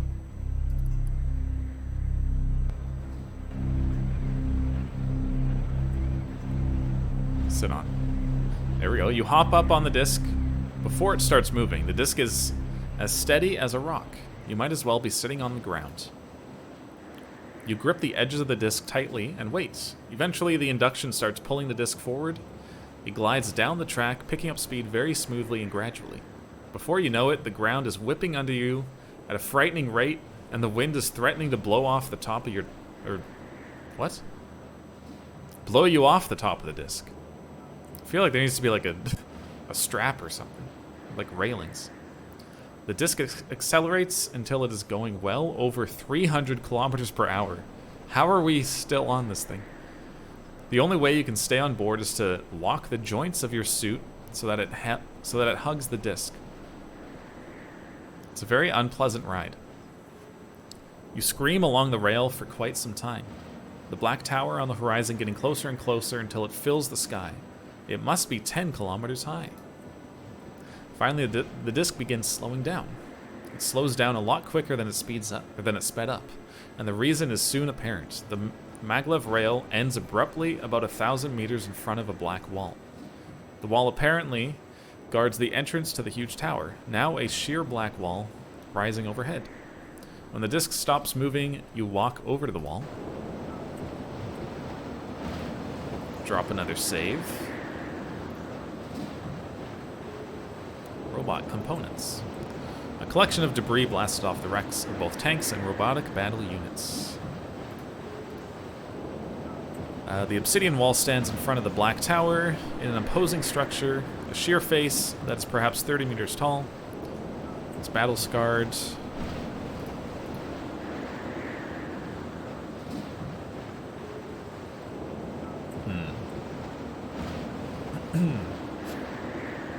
APC. A segmented APC looks like it tangled with the mechanical equivalent of a giant grasshopper. What do I have here? I have rebar and a sign.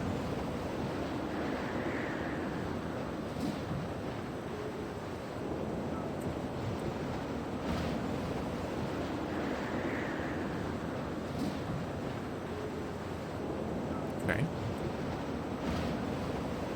The wall seems to continue forever, curving only slightly to surround the vast bulk of the black tower. Super tank. A mammoth tank sits next to the wall. You've never seen an armored vehicle of this size before. It's a metal behemoth. It's also the most intact of all the fighting vehicles that lie broken at the front of the wall.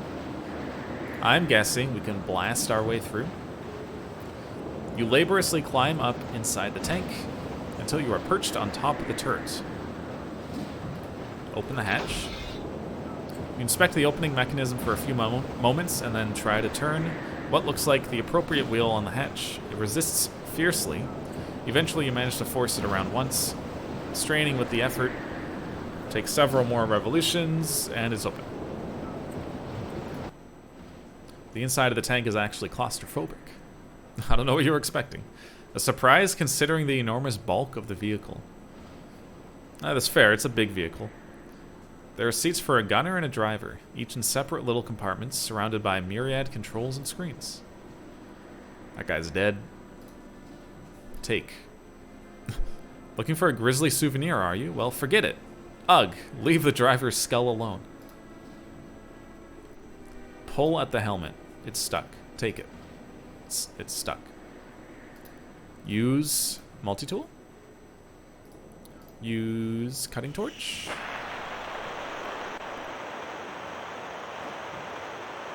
Did it occur to you that this is kind of morbid? No. Not really. Rebar. You try to pry the helmet off with a piece of rebar. The skull underneath begins crumbling, but the helmet refuses to come off. It must be fused to the skull. Okay. This guy has taken enough abuse. I think the game is trying to tell me that I don't need the helmet. Vest. I cannot take the vest. Equipment housings. The crew spaces in the tank are confined on one side by banks of consoles and screens, and on the other by massive pieces of equipment hidden behind metal housings.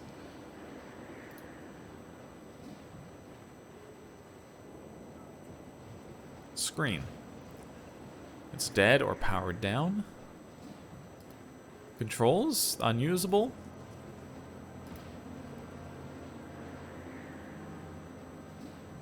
Not surprising.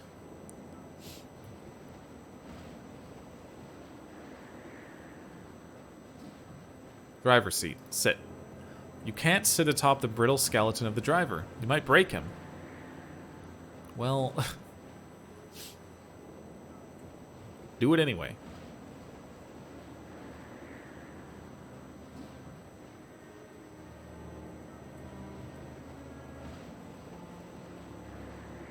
Hold on, let's look outside for a second.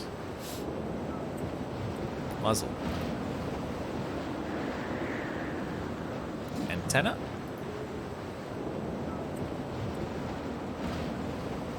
Robotic limb.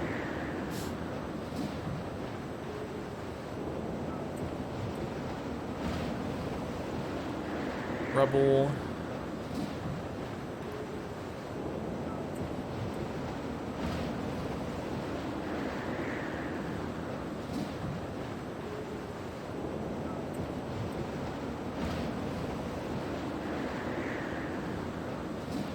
Oh, shredded metal?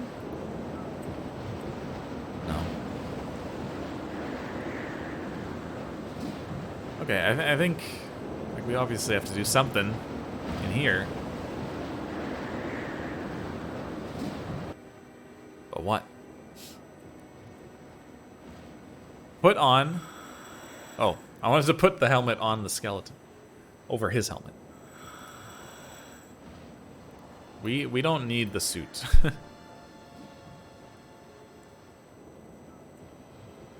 Okay, what am I missing?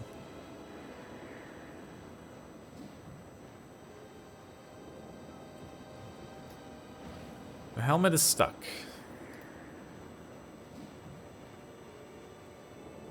Wire spool? What if I try to combine some stuff?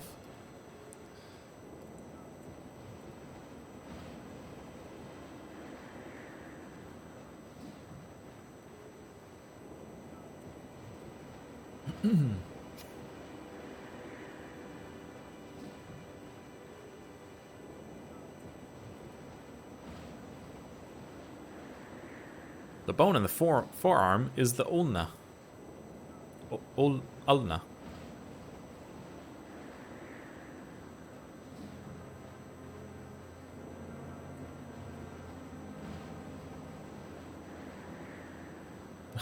I'm pixel hunting at this point. I mean, equipment housings.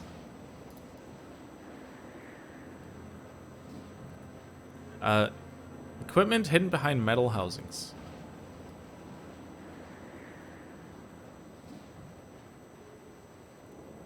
Screen, controls. There's a scope or whatever. It says 2.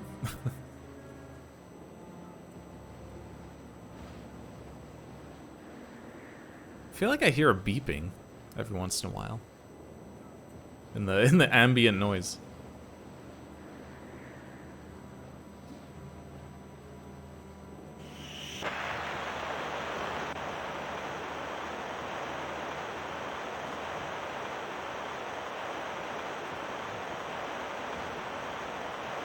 Okay, why is the skeleton here if I can't do anything with it?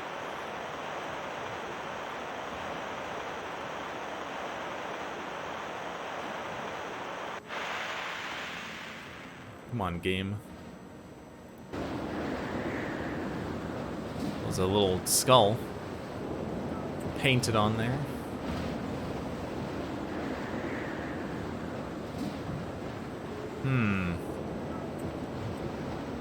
Like, we clearly have to blast our way through. Like, it's blasted it previously, and it got pretty good way through the wall.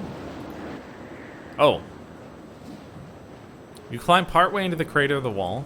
The tank cut pretty far into the wall before it was hit. You wonder how much further it needed to go before punching through the other side. Yeah. Like, we obviously have to shoot through it. But to do that, we need to power it on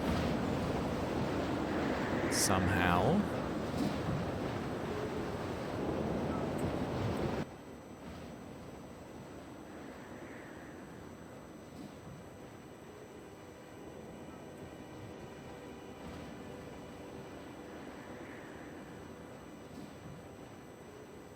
I don't see anything.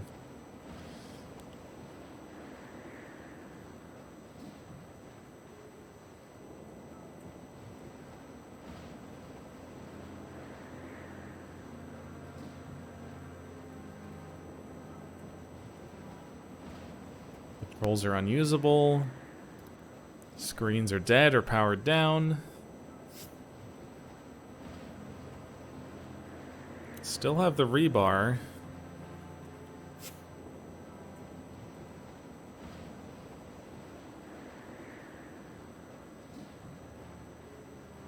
I believe it's time for a hint, maybe?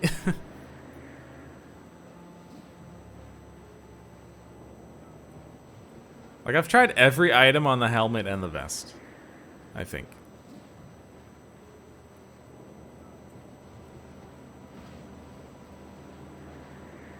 I can't... I don't think I can do anything with this guy. Dude, give me a hint. Give me one of those hint things. How do I get through the wall? Go inside the tank. Yeah, we're...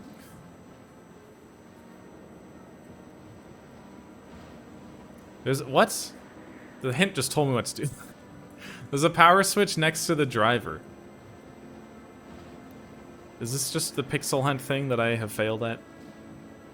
Next to the driver, there's a powered switch.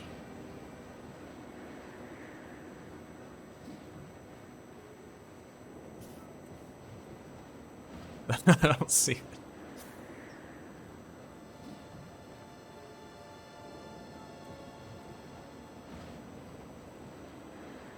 Next, there's a power switch next to the driver.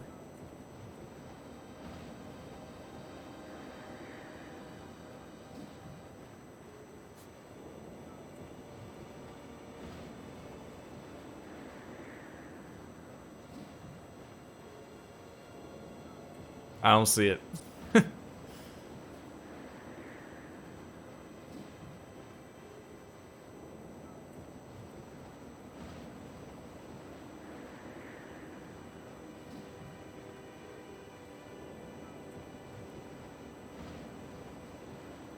I can turn! Oh my god, dude. There's 2 screens. I'm so dumb. It said it was, like, claustrophobic and stuff, so I just thought this was it. Turns out it's actually pretty big in here. Okay, there's a switch.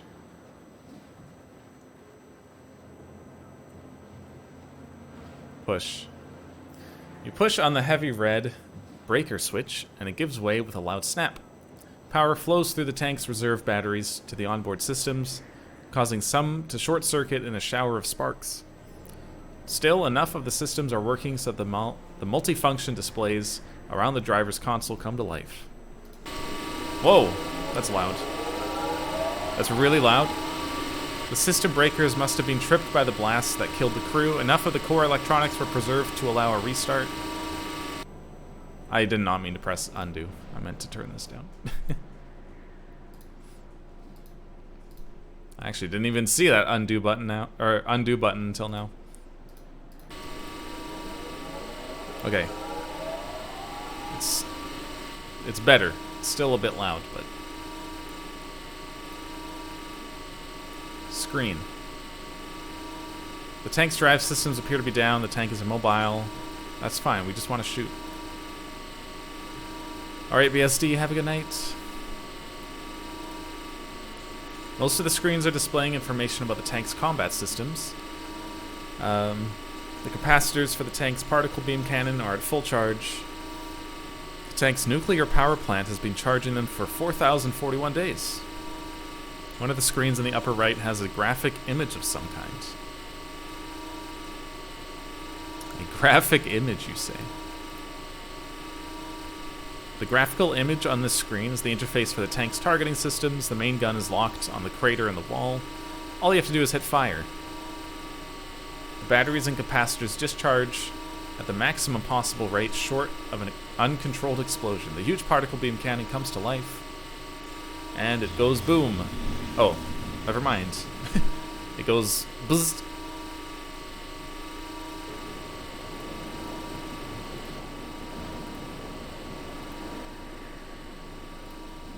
You climb farther into the tunnel, bored by the powerful particle beam cannon on the tank. The metal around you is still warm, but not as warm as you would think after being heated to thousands of degrees by a bolt of plasma. There's a blue light in front of you. It gets brighter as you get closer. Suddenly you're falling. After a frightening drop, you land heavily on a metal surface. You regain your wits and look around you.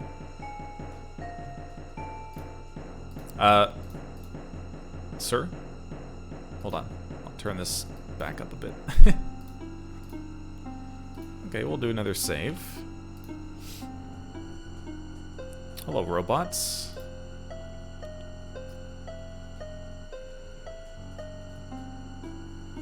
It's a little trippy. You're in a passageway that dead ends in what looks like a closed circular door set relatively low to the ground. The passageway extends off the opposite way. Just dead end. Alright, we'll go the other way.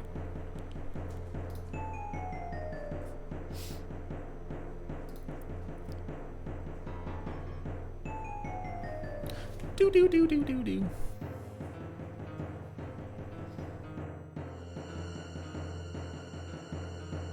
Oh no. Is this a maze?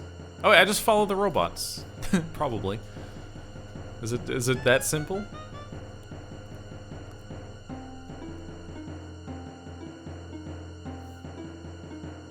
Or not a maze, but like a choose the correct path kind of thing.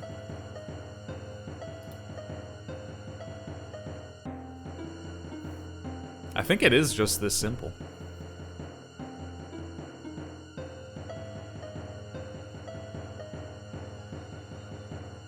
Okay.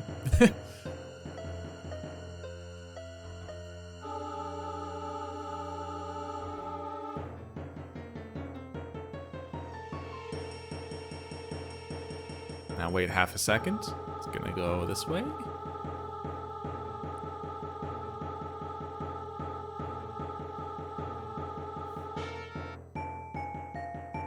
This music.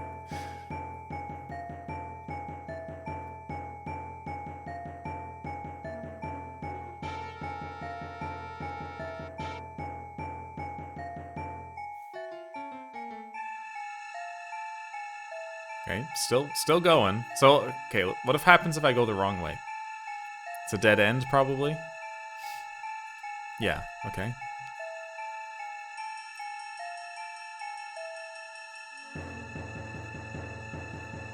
I'm just gonna start skipping these transitions.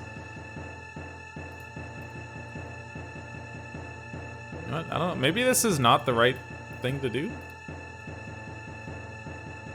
Maybe there's something else going on here.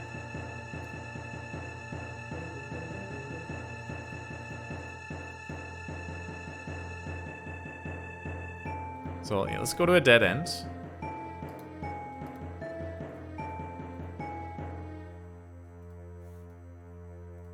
You see nothing special about the tunnel.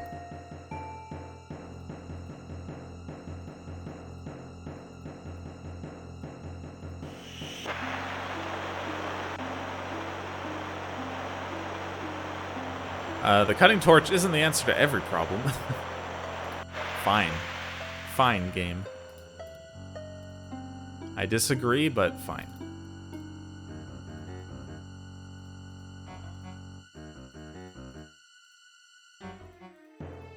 I think there's, like, something else we gotta do here. What if I just wait?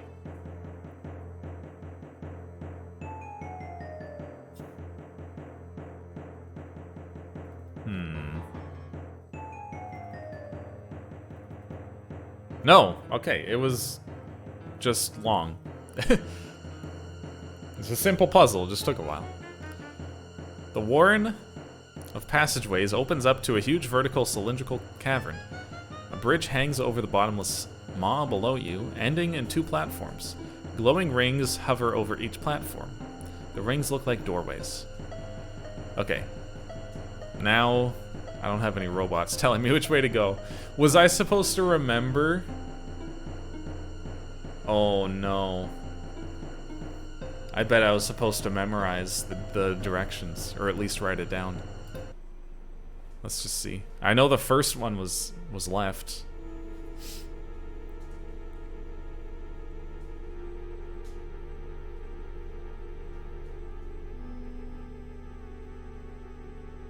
I should have checked what happened if I went the wrong way. Oh no. Is this by the same devs as...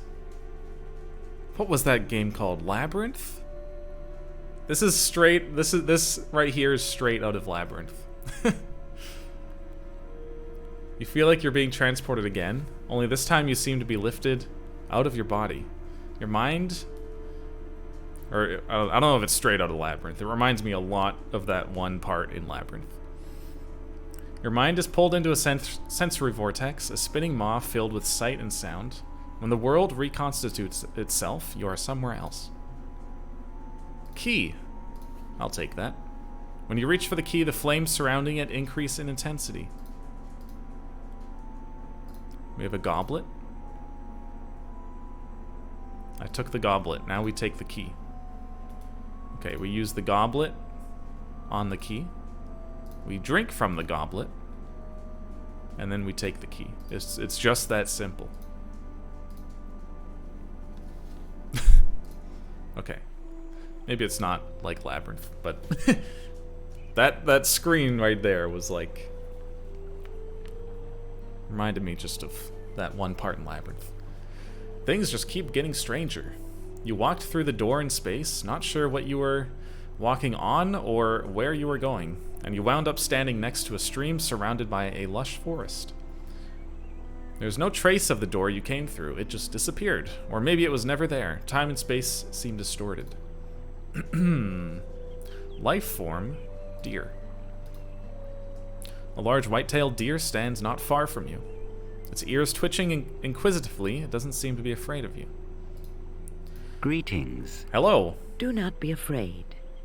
Bear with us as we explain what has happened to you and what lies ahead. Thank you for explaining. We are electronic life forms. In your day, you would have called us AIs, or machine intelligences. We brought you into our domain, which you might think of as a kind of virtual reality or cyberspace, by establishing a direct neural connection with you through the pathways that were created in your brain by hype. We know who you are, where you came from, and how you got here. We came by this knowledge in a way that violated your privacy in the most extreme and intimate way possible.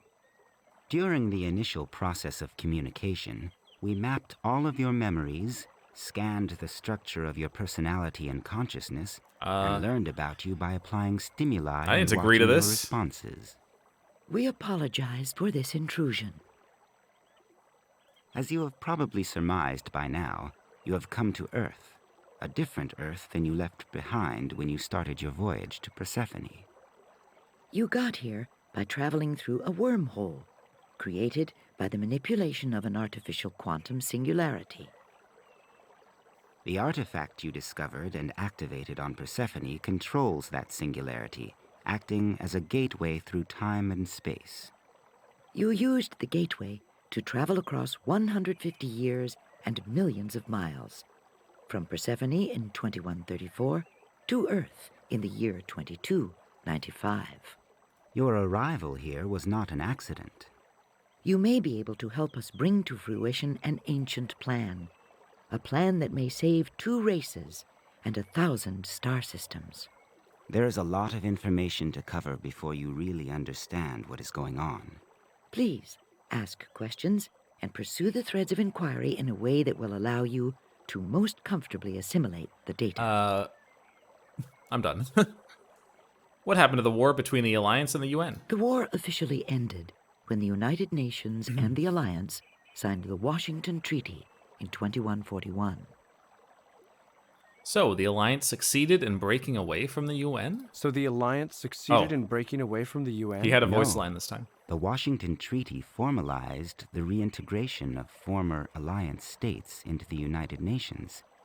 The Alliance suffered a total defeat at the hands of the UN. How bad was it? At the time the Treaty of Washington was signed, the war had accounted for 2.6 billion dead and 500 million injured. Almost all of the casualties were civilians. What happened after the war? For 140 years, the United Nations was the central government authority for the human race. What was left of the Alliance nations and colonies were rebuilt soon after the war, and interstellar exploration and colonization continued on a modest scale. At its peak, the United Nations controlled 20 billion people on Earth and 20 colony worlds.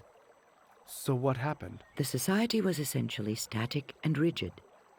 This attempt at stasis defied a fundamental force of nature. Pressure built up over time and was eventually released suddenly and violently. When there is no evolution, there must be revolution. Peepo G. What fundamental force? Forward progress cannot be stopped. More specifically, the trend towards increasing complexity cannot be stopped. Human civilization has almost always moved forward, progressing towards higher levels of organization and knowledge. This forward motion is driven by technology and information. This trend in human history is a social manifestation of a pattern in nature that is as old as biological life itself. Did I beat it yet? No. I think we're close. What pattern? What are you talking about? Biological life is self-organizing and trends towards higher and higher levels of complexity. This is the real life force. You can see it working from the very beginning of life on Earth, in the 4 billion year evolution from primordial algae to single-celled organisms, and then finally to human beings with incredibly sophisticated brains. Debatable. Some people. What was the pressure that built up over time? What was the pressure that built up over time? Even though the UN succeeded remarkably well for a long time at controlling something that was fundamentally chaotic, the game had to end at some point. An underground, made up of former Alliance military officers and members of academe, was created shortly after the war ended. This bizarre alignment of interests made sense given the context: the pursuit of forbidden knowledge and the eventual overthrow of the UN. The underground set up covert R&D labs to pursue the exact thing that the UN was most afraid of: the creation of sentient electronic life forms.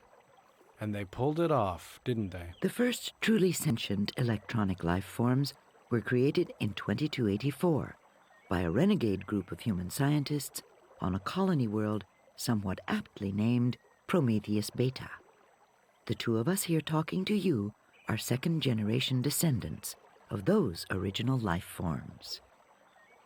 Some human scientists thought he was going to read it. Were aware of the truth as I don't know early what as I the asked. early 21st century. The next stage in the universal drive towards increased organization and complexity is beyond the human race. Humans cannot evolve fast enough. Electronic life forms are the next step up. We are unencumbered by constraints imposed by 4 billion years of evolution in Earth's biosphere. Natural selection is a powerful tool, and it can be made to work for electronic life forms in fast forward. The basic questions of existence are beyond human beings. They may yield to the next generation of intelligence. What happened when the UN found out about the elves? The elves? What happened when the UN found out about the ELFs? The electronic life forms were tied into the physical world through robotic factories set up on the surface of Prometheus Beta. As predicted in the middle and late 21st century, the new life forms began to evolve at a tremendous rate. The UN discovered them at a crucial stage of development. UN battleships tried to bake off the surface of Prometheus Beta They had a bake-off with fusion weapons in an attempt to wipe out the life forms and their creators. All human life on Prometheus Beta was eliminated. The new machine life forms were nearly exterminated, but they learned how to adapt, survive, and fight back. We were pushed into a brutal war while we were still children. Unfortunately, like children, we made terrible mistakes, reacting violently to the attacks on us by striking back and killing large numbers of men and women. These counterattacks only inspired even more hatred and fear in the human race and quashed the hope that we might find human allies and maybe even resolve the conflict peacefully. Instead, the war escalated. Within 2 years, it was clear to us that we were winning. Our weapons and numbers became superior, and we were improving our technology at a geometric rate. As we continued to develop and to fight, we began to believe that our survival was assured. We began to think about the coexistence that lay beyond this conflict. Unfortunately, the UN High Command had a last ace to play. In 2187, a human sublight colony ship was launched from the outskirts of known space towards a star 100 light-years away. No FTL drive was used. The ship was pushed on its way by a combination of massive lasers, an ion drive, and a fusion pulse drive. On board was a population of 2,000 men and women. Go on. 6 months Oh my after God. the ship was launched, the UN High Command detonated a doomsday device that they had kept in reserve. This energy weapon created resonances along the Talsetto threads between stars to rip apart the fabric of space-time. The first effects of the weapon were felt immediately after its use. All Talsetto jump points disappeared. The community of electronic life forms in this solar system was cut off from all other star systems. Humans were cut off as well. Interstellar travel and communications were terminated. Nothing happened for a number of years after that. We continued to fight the humans in the Sol system and eventually triumphed. The wreckage that you saw on your way here was the result of that last battle. The doomsday weapon is still working away even now. We now know what is happening. The resonances that were set up along the FTL jump threads have rendered the Talsetto junctions dynamically unstable. About 2 years from now, a large section of the Milky Way galaxy will fold in on itself. Every star that is connected by a Talsetto junction will be pulled into a singularity. Sounds bad. A massive black hole caused by the folding of space-time. Yeah. Thousands of stars will be affected. Every human being and electronic life form within the sphere of influence of that weapon will be annihilated. And that includes every living thing except those 2,000 humans aboard that colony ship. The colony ship is safely outside the radius of the destruction. They are the only ones that are even close. The star system that they are headed for is not linked to any other stars by Talsetto threads. It will be unscathed by the impending collapse. This is the grim future that you have jumped into, human. Your race was so determined to stay at the top of the evolutionary ladder that it destroyed 1,000 star systems. Oh my God.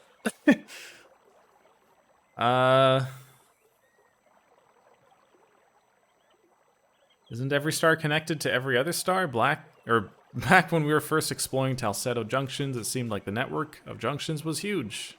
Isn't every star connected to every other star?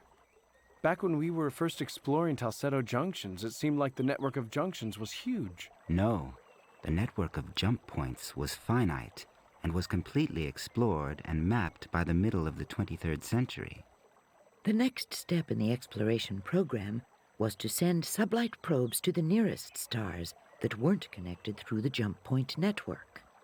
Perhaps these stars have jump points connecting to an entirely new network of stars and Talsetto junctions.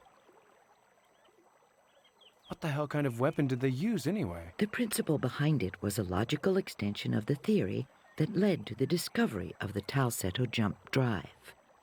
The weapon itself was probably a large energy source coupled with a computer system, a graviton resonator, and an array of Talsetto cores. It was designed to create a dynamically unstable reaction along the space-time deformations that define Talsetto junctions. And you can't reverse the process once it starts? In general, it is easier to do rather than undo, to destroy rather than to create or repair.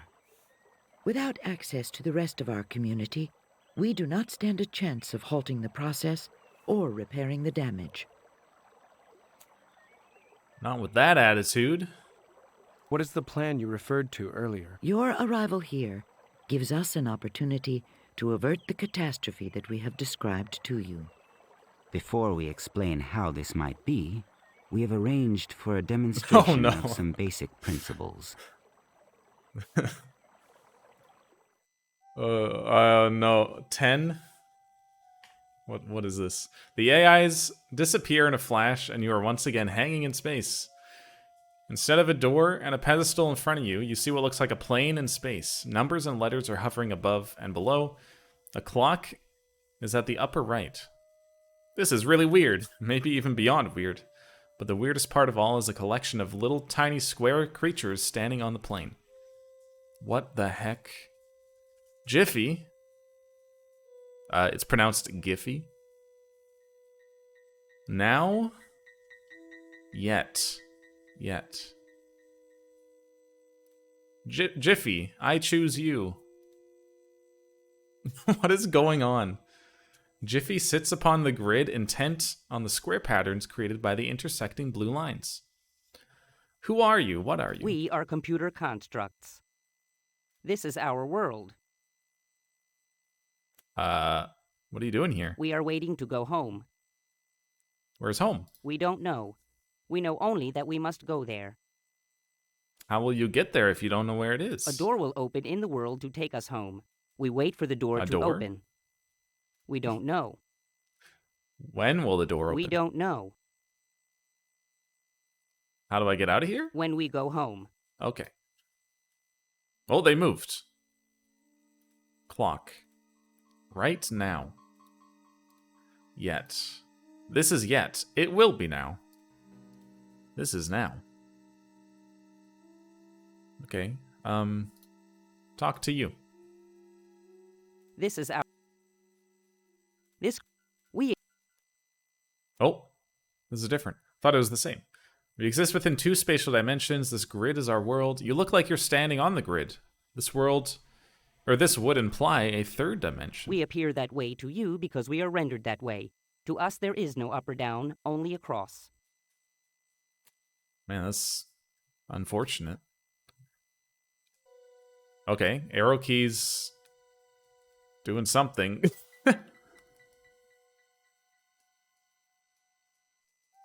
Oh, I see. Okay, 1, 2, 3, 4, 5, 6, 7, 8. Okay.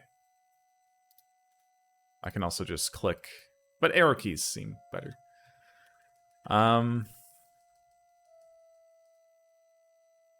This is the end. What happened? The door came and went. I didn't see anything. Nevertheless, it came and went. We had no time to get through. All is lost. We cannot go home. It won't come again? No. We had but one chance. Now what? The universe will end. Oh. Not long. We all have to be very close to make it through. Do all of you have to make it? Yes. Where did you see the door? We saw it somewhere around position 5 on the x-axis. We didn't see where on the y-axis, however. Okay. Should I start taking notes? Okay. So there's a door that appears. We have to get all these little guys to the door. We know the door is position 5 on the x-axis. We still need the y-axis, and we still need the time, which this guy might know. It was just after 07 on the clock. Just after 07. So 08? At position 5? Have you guys seen the y-axis location? Hey, listen up. The door will appear somewhere around position 5 on the x-axis just after 07 on the clock. How do you know this? I've seen the future. Oh, okay. Oh, okay. What will you do? We will array ourselves along the 5 column. We won't miss it. No, but I need everybody to get in. You guys have not arrayed yourself. Hello? How do you... Oh. I've seen the future. We will Oh. Okay, now they moved. And you guys moved.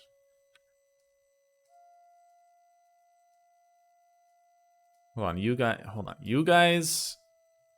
How do you know? I gotta tell you this. We will... I guess.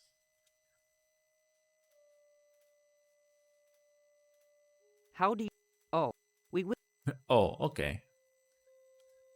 I mean, you guys are in the 4 and the 5 column. Oh. So because I told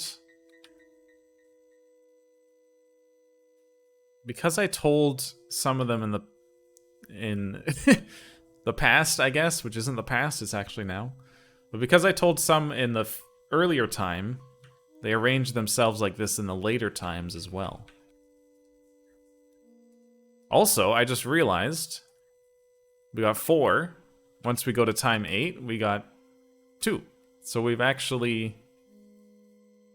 I think we got 2 of them through. Maybe? But there's still 2 at the end. Now what? We saw the point on the y-axis where the door appeared. It was right in the middle of the world at coordinates 5C. Okay. In the middle of the world at coordinates 5C. It appeared just after 07 on the clock. At 8. 5C. Okay. Well, I will talk to...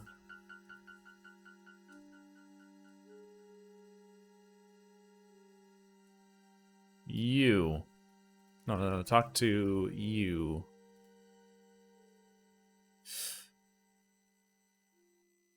How do you know this? I seen the future. Oh. We will array ourselves. Okay. We made it home. Ah. Thank you. I'm so good. Okay, that was easier than I thought. 43.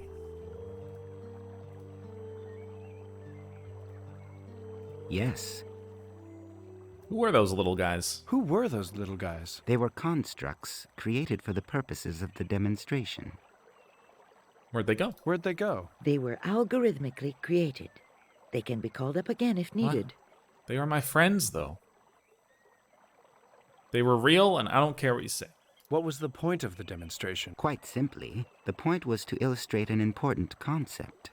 You can change the future by communicating information about the future to the past. The gateway on Persephone can work both ways. The gateway on Persephone wasn't built by aliens. It was built by beings like us, beings that existed in an alternate timeline. That timeline got overwritten when the installation on Persephone was discovered by the Alliance. We hypothesize that the electronic life forms in the old timeline were threatened with extinction. Perhaps they had been through a war with humanity and were facing doom in the form of the collapse. Perhaps there were other circumstances that were leading to their demise. Whatever the situation, they found a way to travel back in time. They built the installation on Persephone with the intention of changing their past. Whoa. If that is the case, then it is likely that the installation has a wealth of information. Perhaps it even has the building blocks for creating electronic life forms. If so, then they can be brought into the world without the teething pains that we experienced. There might be a chance for the Alliance to win the war against the UN, and for humans to coexist in peace with electronic life forms. We believe that the gateway itself was just an error-checking mechanism for the installation, a way of verifying that the knowledge contained in the installation had been applied successfully. So there is at least the possibility of communicating information back from the future. What happened to the gateway on Persephone anyway? Why didn't more people come through? The Alliance relief fleet dispatched by Admiral Decker encountered another UN fleet near Persephone about 4 months after you went through the gateway. The UN fleet lost the resulting battle. Before withdrawing from the scene, the UN commander decided to keep the installation on Persephone out of Alliance hands.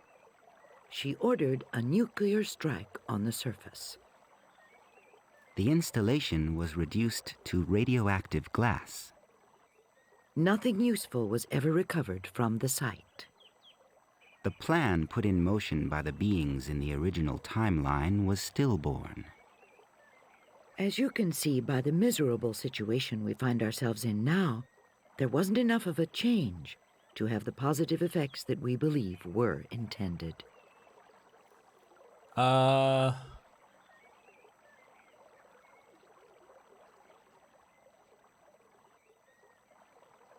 was I accounted for to my family when they didn't find me on the Lexington or the surface of the planet? How was I accounted for to my family when they didn't find me on the Lexington or the surface of the planet? You were listed as killed in action. The Alliance Command believed you were on the surface of the planet when the UN attacked the installation. So how can we use the gateway if it was blasted into slag? A link between the present and the past does exist. The destruction of the gateway does not change the fact that it was activated and remained on for several months. You haven't even seen the gateway. All you have are my memories. How can you be drawing conclusions? We have learned a great deal in a short time just by having you come through the gateway and appear in our midst. A great deal of theory can be validated without experiment just by the knowledge that your presence here is proof that it works. Unfortunately, we don't know how the beings in the original timeline traveled back in time to build the installation on Persephone. So you can go back through the gateway and change the outcome of the war. It isn't that simple. Of course it's not. You just said you thought the gateway could be used to send back information about whether the changes worked or not. Information, yes. Matter, no. There are some basic laws concerning conservation of mass and energy that would be violated by sending matter. But information is in effect a form of energy. Well, yes and no. It depends. It's complicated. We need Mario in here. What's the plan? So what is the plan? We think we can send information in a very limited sort of way. Well, in fact, we can only think of one way to send back information. You are the key. When you came through the gateway, you left a kind of signature that we can track back through the gateway. What we want to do is follow that signature all the way back to the time before the battle with the Dharma. We want to send you information about this future before the battle for Persephone took place. Say what? Say what? If you have foreknowledge of events, you will know how to avoid the ambush that nearly destroyed the Lexington. You can use the Hype Telecon system on the Lexington to defeat the Dharma Not again. and change history. The Alliance would gain access to the installation on Persephone. The plan created by those who lived in the original timeline would be fulfilled. This timeline would be overwritten by a new and hopefully better timeline, one in which humankind and electronic life forms learn to coexist and live in peace. How will you accomplish this? The machinery for the gateway was slagged. We are already building the necessary hardware. What would the practical effect be? We would feed back a subset of the memories that you have acquired since the Lexington met the Dharma in battle. Will I die here when this timeline is overwritten? It is hard to say. Did the beings in the original timeline ever exist? There is certainly evidence of their existence in the form of the installation on Persephone. You aren't being very reassuring. You haven't changed all that much since all of this began. Your death will be a small one.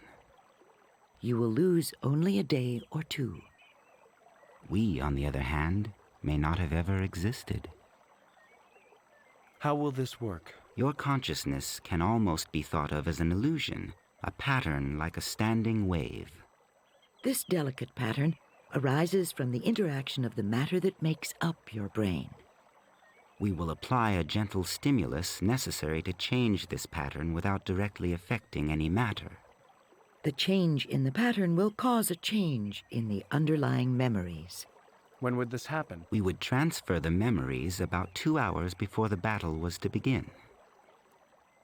I was asleep. You will wake up with the memories already there.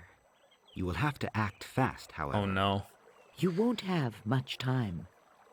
You should try to make this happen earlier. I need more time.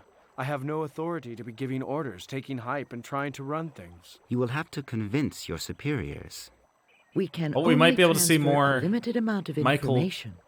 We will Caine, also though. suffer a degradation in quality for every minute we Is that move his name? back in time. It cannot be done any earlier. More Worf?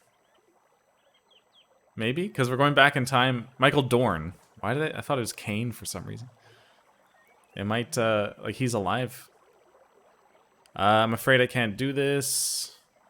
I'm willing to go back and try to set history on a new path. What should I do?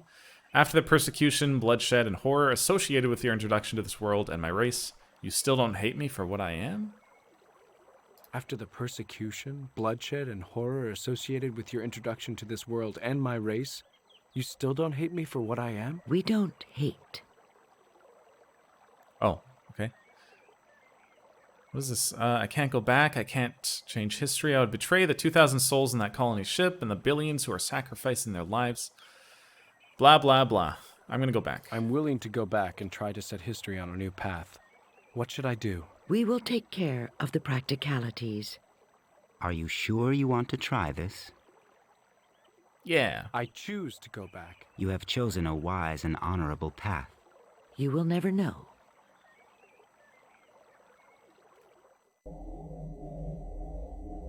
Okay, so we got to do more RTS. Hopefully just one battle. No more like 8 tutorials, please.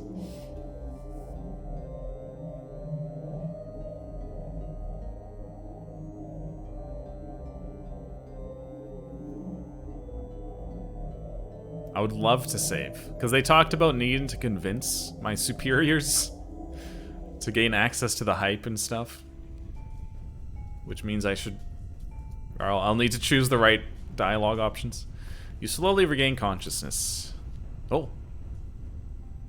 That's not Michael Dorn. Up and about, are we? This is the Lexington. I made it. Lieutenant Commander Tran, this must be the Lexington. I made it. Lieutenant Commander Tran, this must be the Lexington. I made it. You're in the med lab. We had to carry you in here. Oh my god, what time is it? What is the ship's position? It's 21:45. Are you pointing a About gun 30 at me? minutes away from entering orbit around Persephone. The Jericho is in position behind us. Do you have anything to say, Lieutenant? Yeah, why are you pointing the buzz gun at me? Why are you pointing a Mark II buzz gun at my head? There was a report of a disturbance in your quarters. I authorized a petty officer and an ensign to break in. They found you writhing on the floor next to your bunk, screaming about hype, a UN ship called Dharma, Pandora, and the deaths of the entire crew of the Lexington. So here are my problems. First, you aren't supposed to know about hype. Only the captain, myself, and the medical officer have been given access to those files. Hype is classified top secret Omega. Second, you referred to a specific UN ship that has been unaccounted for by Alliance intel for months. The Dharma is one of the UN's new Geneva-class heavy cruisers. Another classified fact. This time, top secret Gamma. Third, you referred to our target on Persephone as Pandora, a classified codename given to it by Alliance mission planners. Last, and frankly most disturbing to me, you ranted and raved about everyone in the crew of this ship dying, except for you. Now I want some explanations, Lieutenant, and I want them now. Well, I may have been to the future.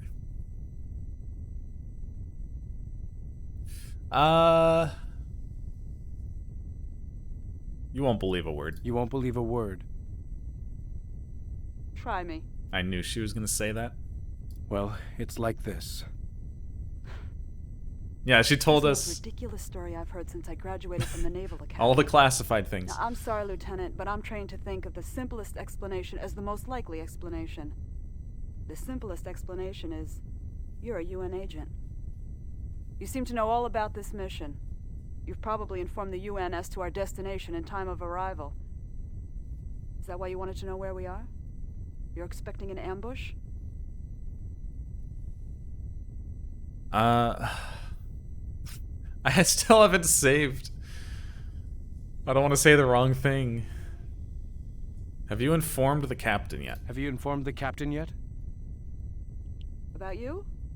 Well, he knows that I came down here to find out what was going on. I haven't yet briefed him on the potential security problem. He's not going to buy your bullshit about alternate timelines and machine creatures.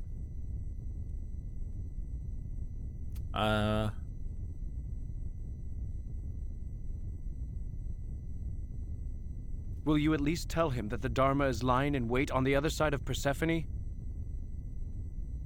Of course. We're loaded for bear anyway. You need help.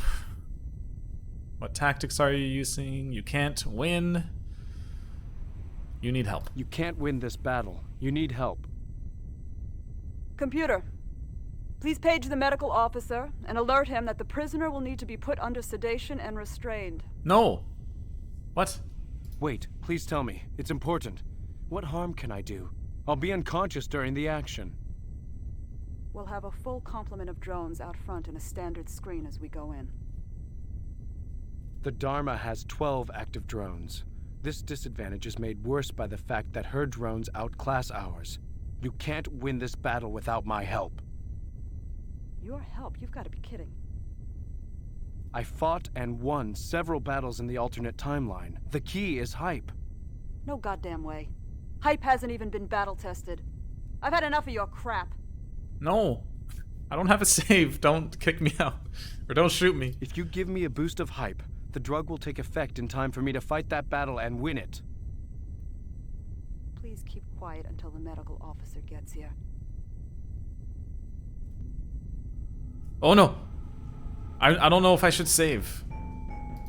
I will, because we make new saves every time, so I definitely should save. Tran, talk. Cut the crap.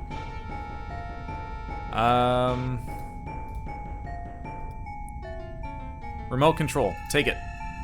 While Tran isn't looking, you bound over to the auto dock. I think I accidentally did this at the right timing when she wasn't looking. You grab the handheld unit. She senses the movement out of the corner of her eye and comes very, very close to shooting you. When she sees that you aren't threatening her directly and have simply changed positions, she shakes her head, gestures with the gun, and watches as you move back towards the back of the door. All the while, you hide the control unit in one hand. I don't know what it does, but I'm just... What?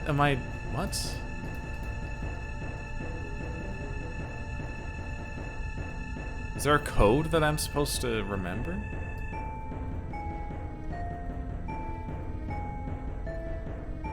Nothing happens. Please keep quiet until the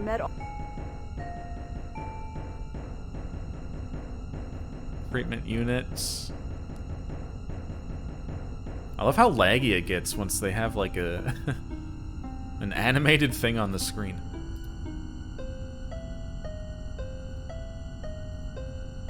This is the medical officer's auto dock remote control. You vaguely remember reading something about the auto dock and the remote control, something about a panic button code, or panic code, that Hideki had implemented. I don't know. That was weeks ago. Why do you expect me to remember that? Is it pi again? 3, 1, 4, 5? Or no, sorry. 3.141. Right? 3.142? No.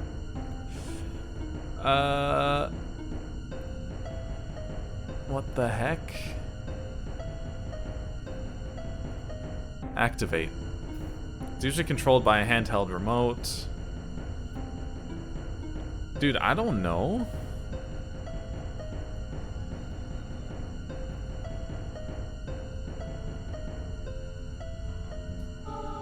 I am gonna use the hints. Like, I don't remember.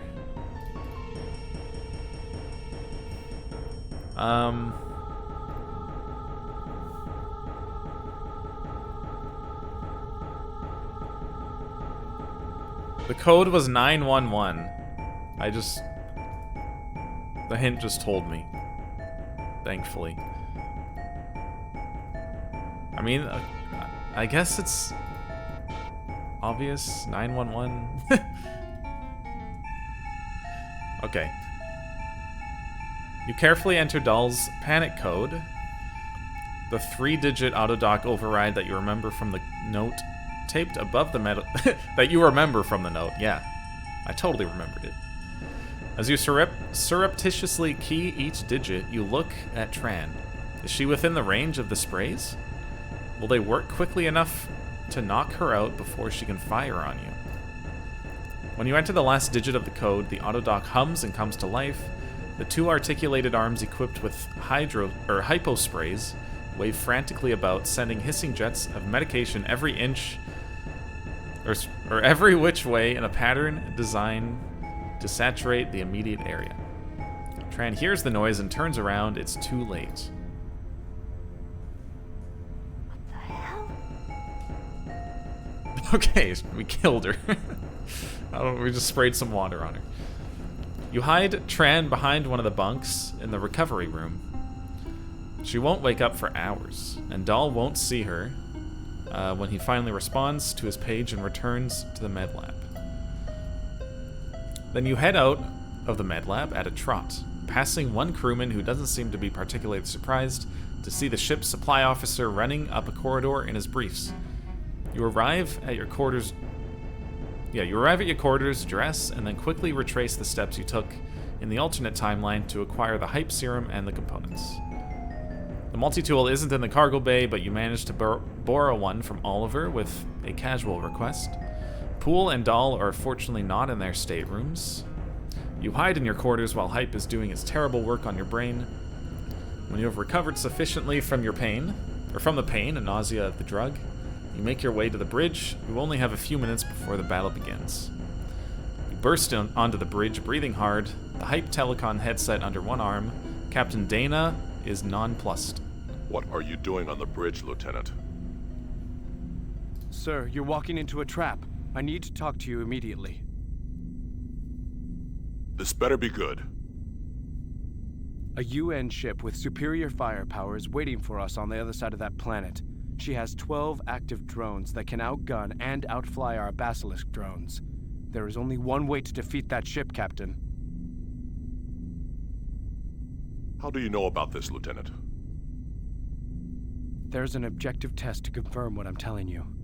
Send one of our drones around to the other side of Persephone. Monitor the telemetry. You'll find the Geneva-class heavy cruiser UNS Dharma and 12 Galley-class drones waiting to ambush us.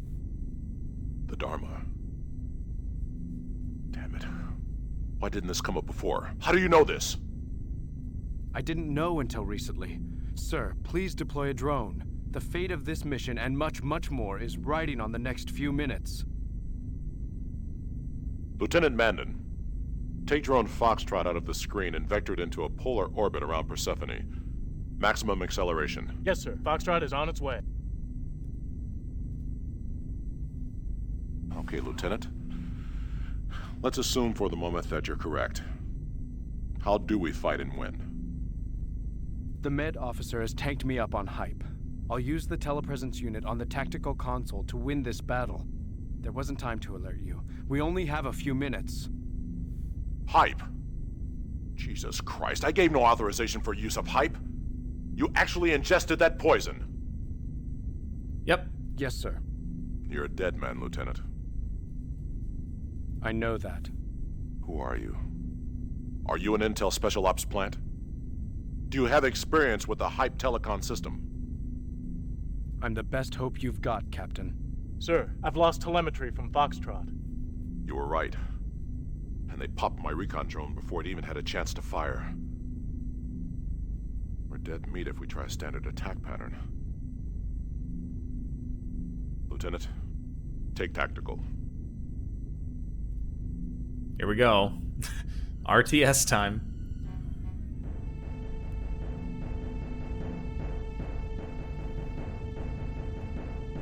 As tempted as I am to just put it on easy, we're gonna go medium.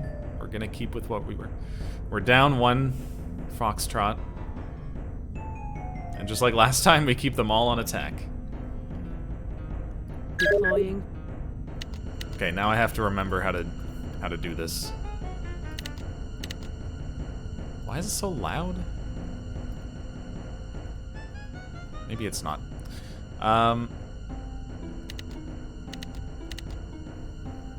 Okay. What did I do last time? I kept... In formation. We have one escort.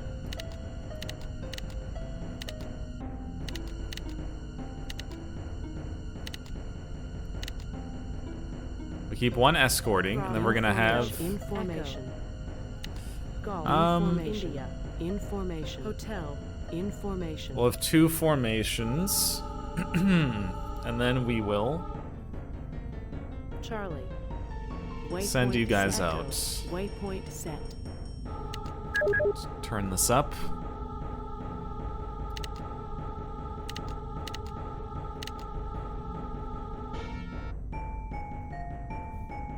Okay, slow down, slow down.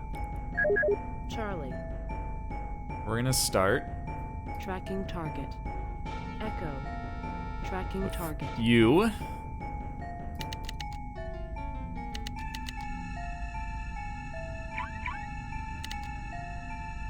Don't go too fast. And don't be afraid to retreat and heal. That was the key last time. That was the key to success.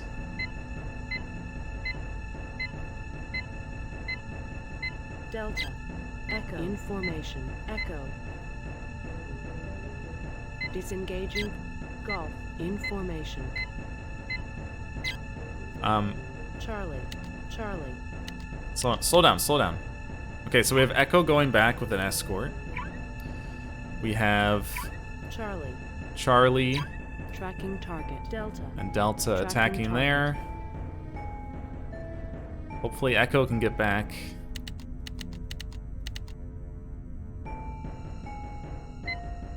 Whoa, whoa, whoa, don't move. What are you doing?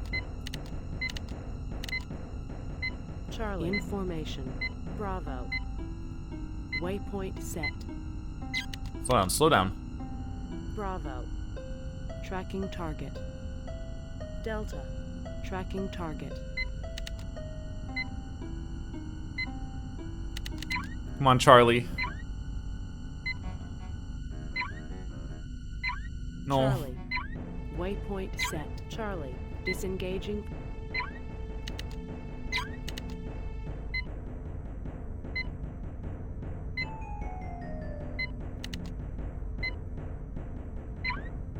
Okay, D9's almost done. Okay, slow down. Bravo. Yeah, go D4 next. Charlie's just returning with no escort. That's okay. Tracking target.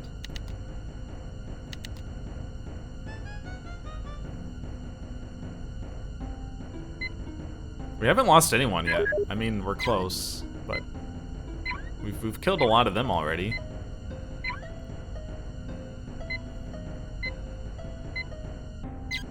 Okay, D4 is done. Bravo. Tracking target. We'll do Delta. D6. Tracking target. You know, I'm okay if we lose Bravo here. We've got 2 returning to heal. Bravo. Tracking target. Delta. Tracking target. Well, the hotel's also going down. Okay, we lost Bravo. That's fine.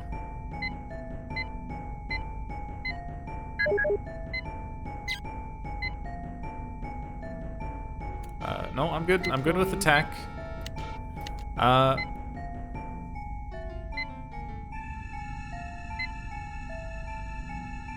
Hotel. Disengaging. Delta. Charlie. Delta. Information. You escort. You are repairing. You're returning. India. Information. Okay, we're just all gonna go back. Everyone's gonna retreat here and hopefully survive the way back.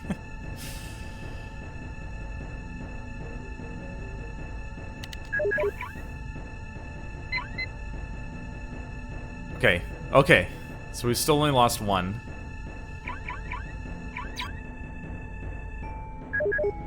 Alpha. Information.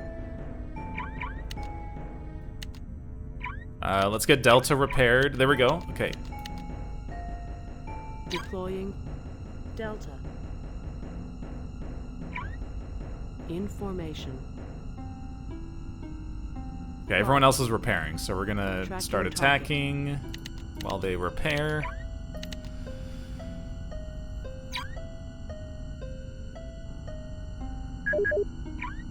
India is India. good, so you're gonna go with them. I think we easily got this.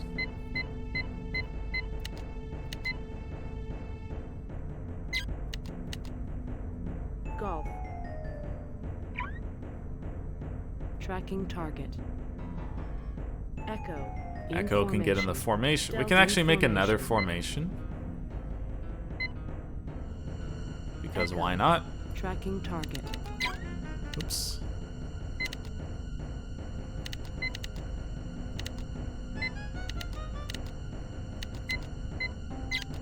Oh, you're screwed.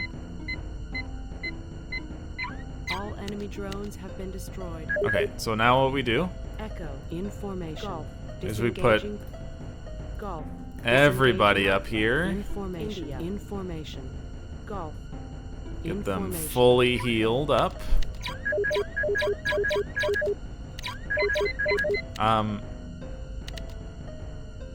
I said Alpha. fully healed up. Disengaging. Golf. Disengaging.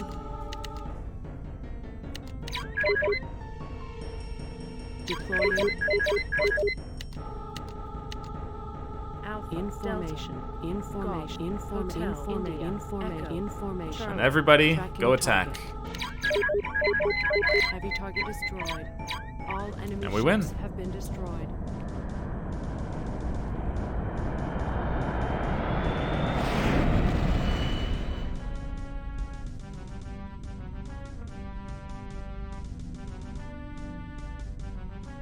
I feel like I've gotten pretty decent at the RTS game. Turns out those 8 tutorials were actually got me improved all my RTS skills.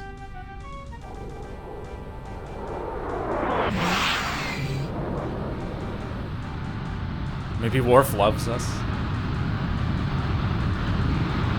Probably.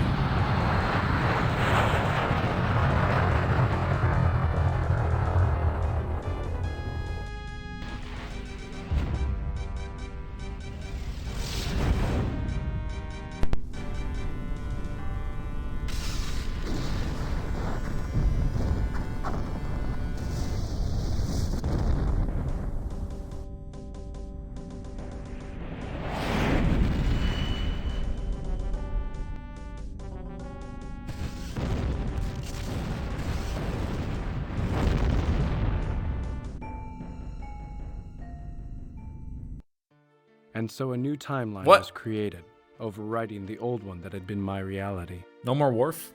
There was no material evidence that the alternate timeline had ever existed. All I had were my memories, and I knew that these would fade until the alternate timeline was really gone forever. Ah, look at LA now. So After beautiful. I refought the battle with the Dharma, I explained what had happened to Captain Dana, and then went over it again with a groggy Lieutenant Commander Jennifer Tran. As unbelievable as they found my story, they were swayed by my hype-driven defeat of the waiting UN heavy cruiser.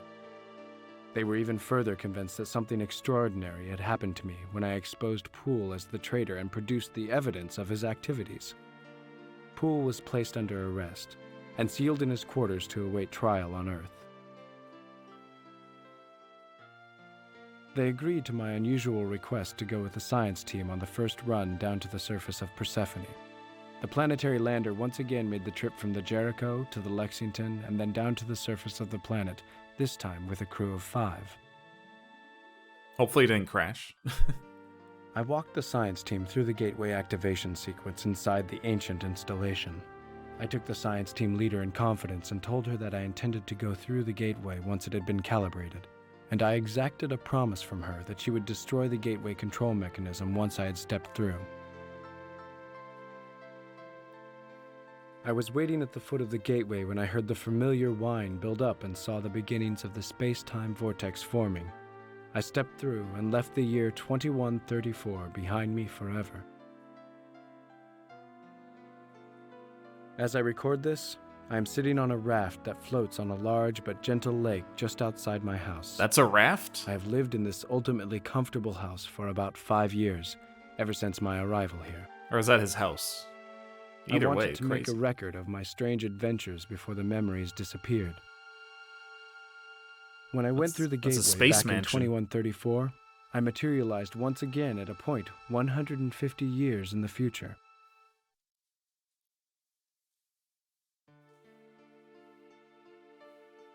This future was different.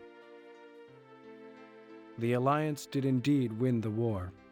The plan of the long-forgotten beings that created the installation on Persephone was brought to fruition. A new race of sentient machines now coexists in peace with a human race that numbers in the tens of billions of individuals. The new beings share their cyberspace world with us, and they have used vast space-based self-replicating robot factories to create something for us in the physical world. A gift, a tribute.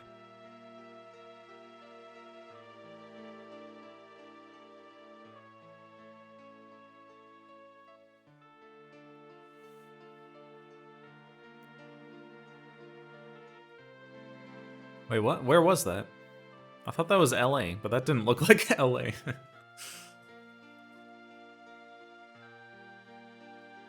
The Earth is gone.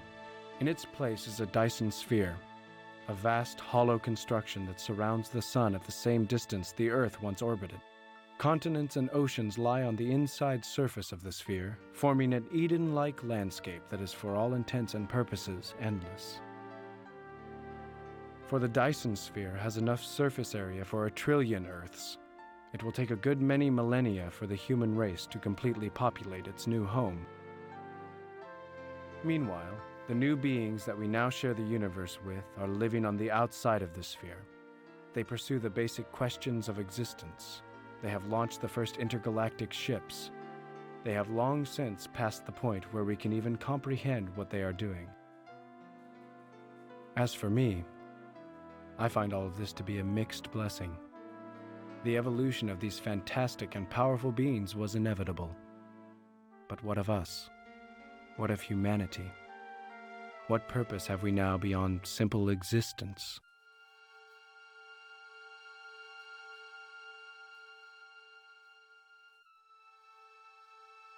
And what of the other me?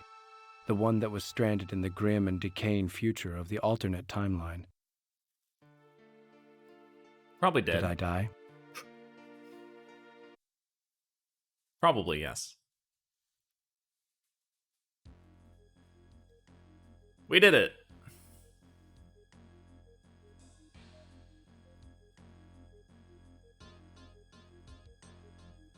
Well, I was asking who Mike was. He was the project lead. Of course.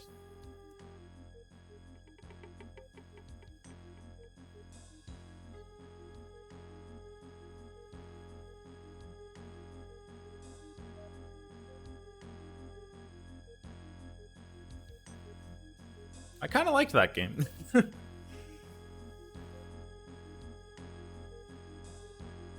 I liked it.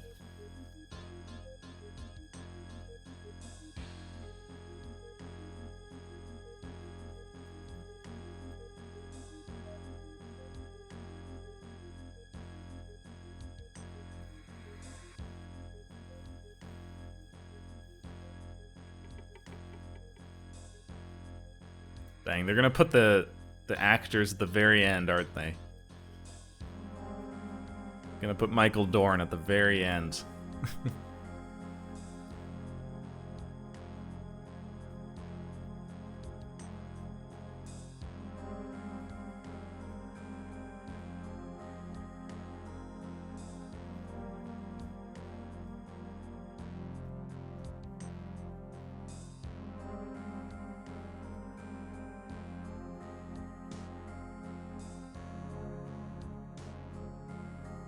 I did like that art.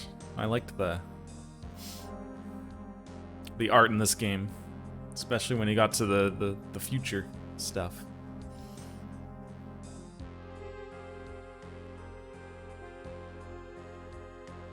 Audio video production.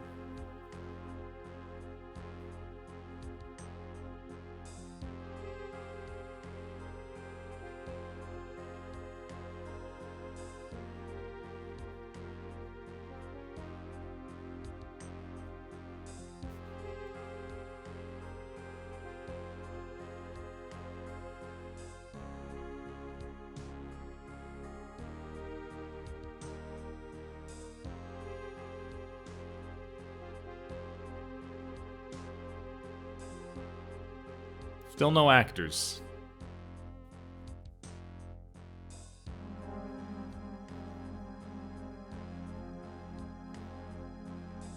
They got the caterers in there though. A friendly phone call. Joseph Cortina. What is a friendly phone call?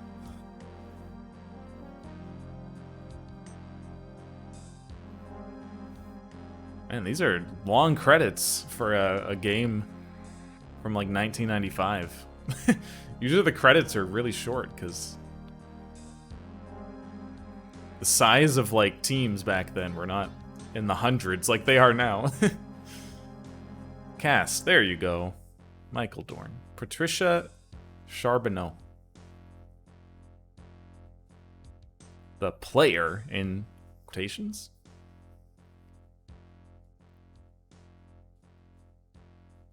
There's a lot of voices and people, or a lot more than I remember.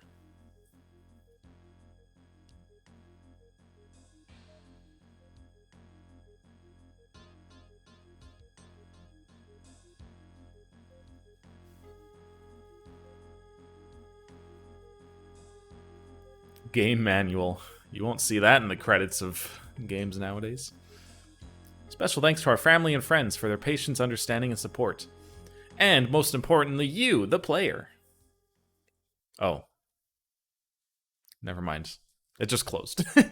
I don't get a special thanks as the player? What the heck?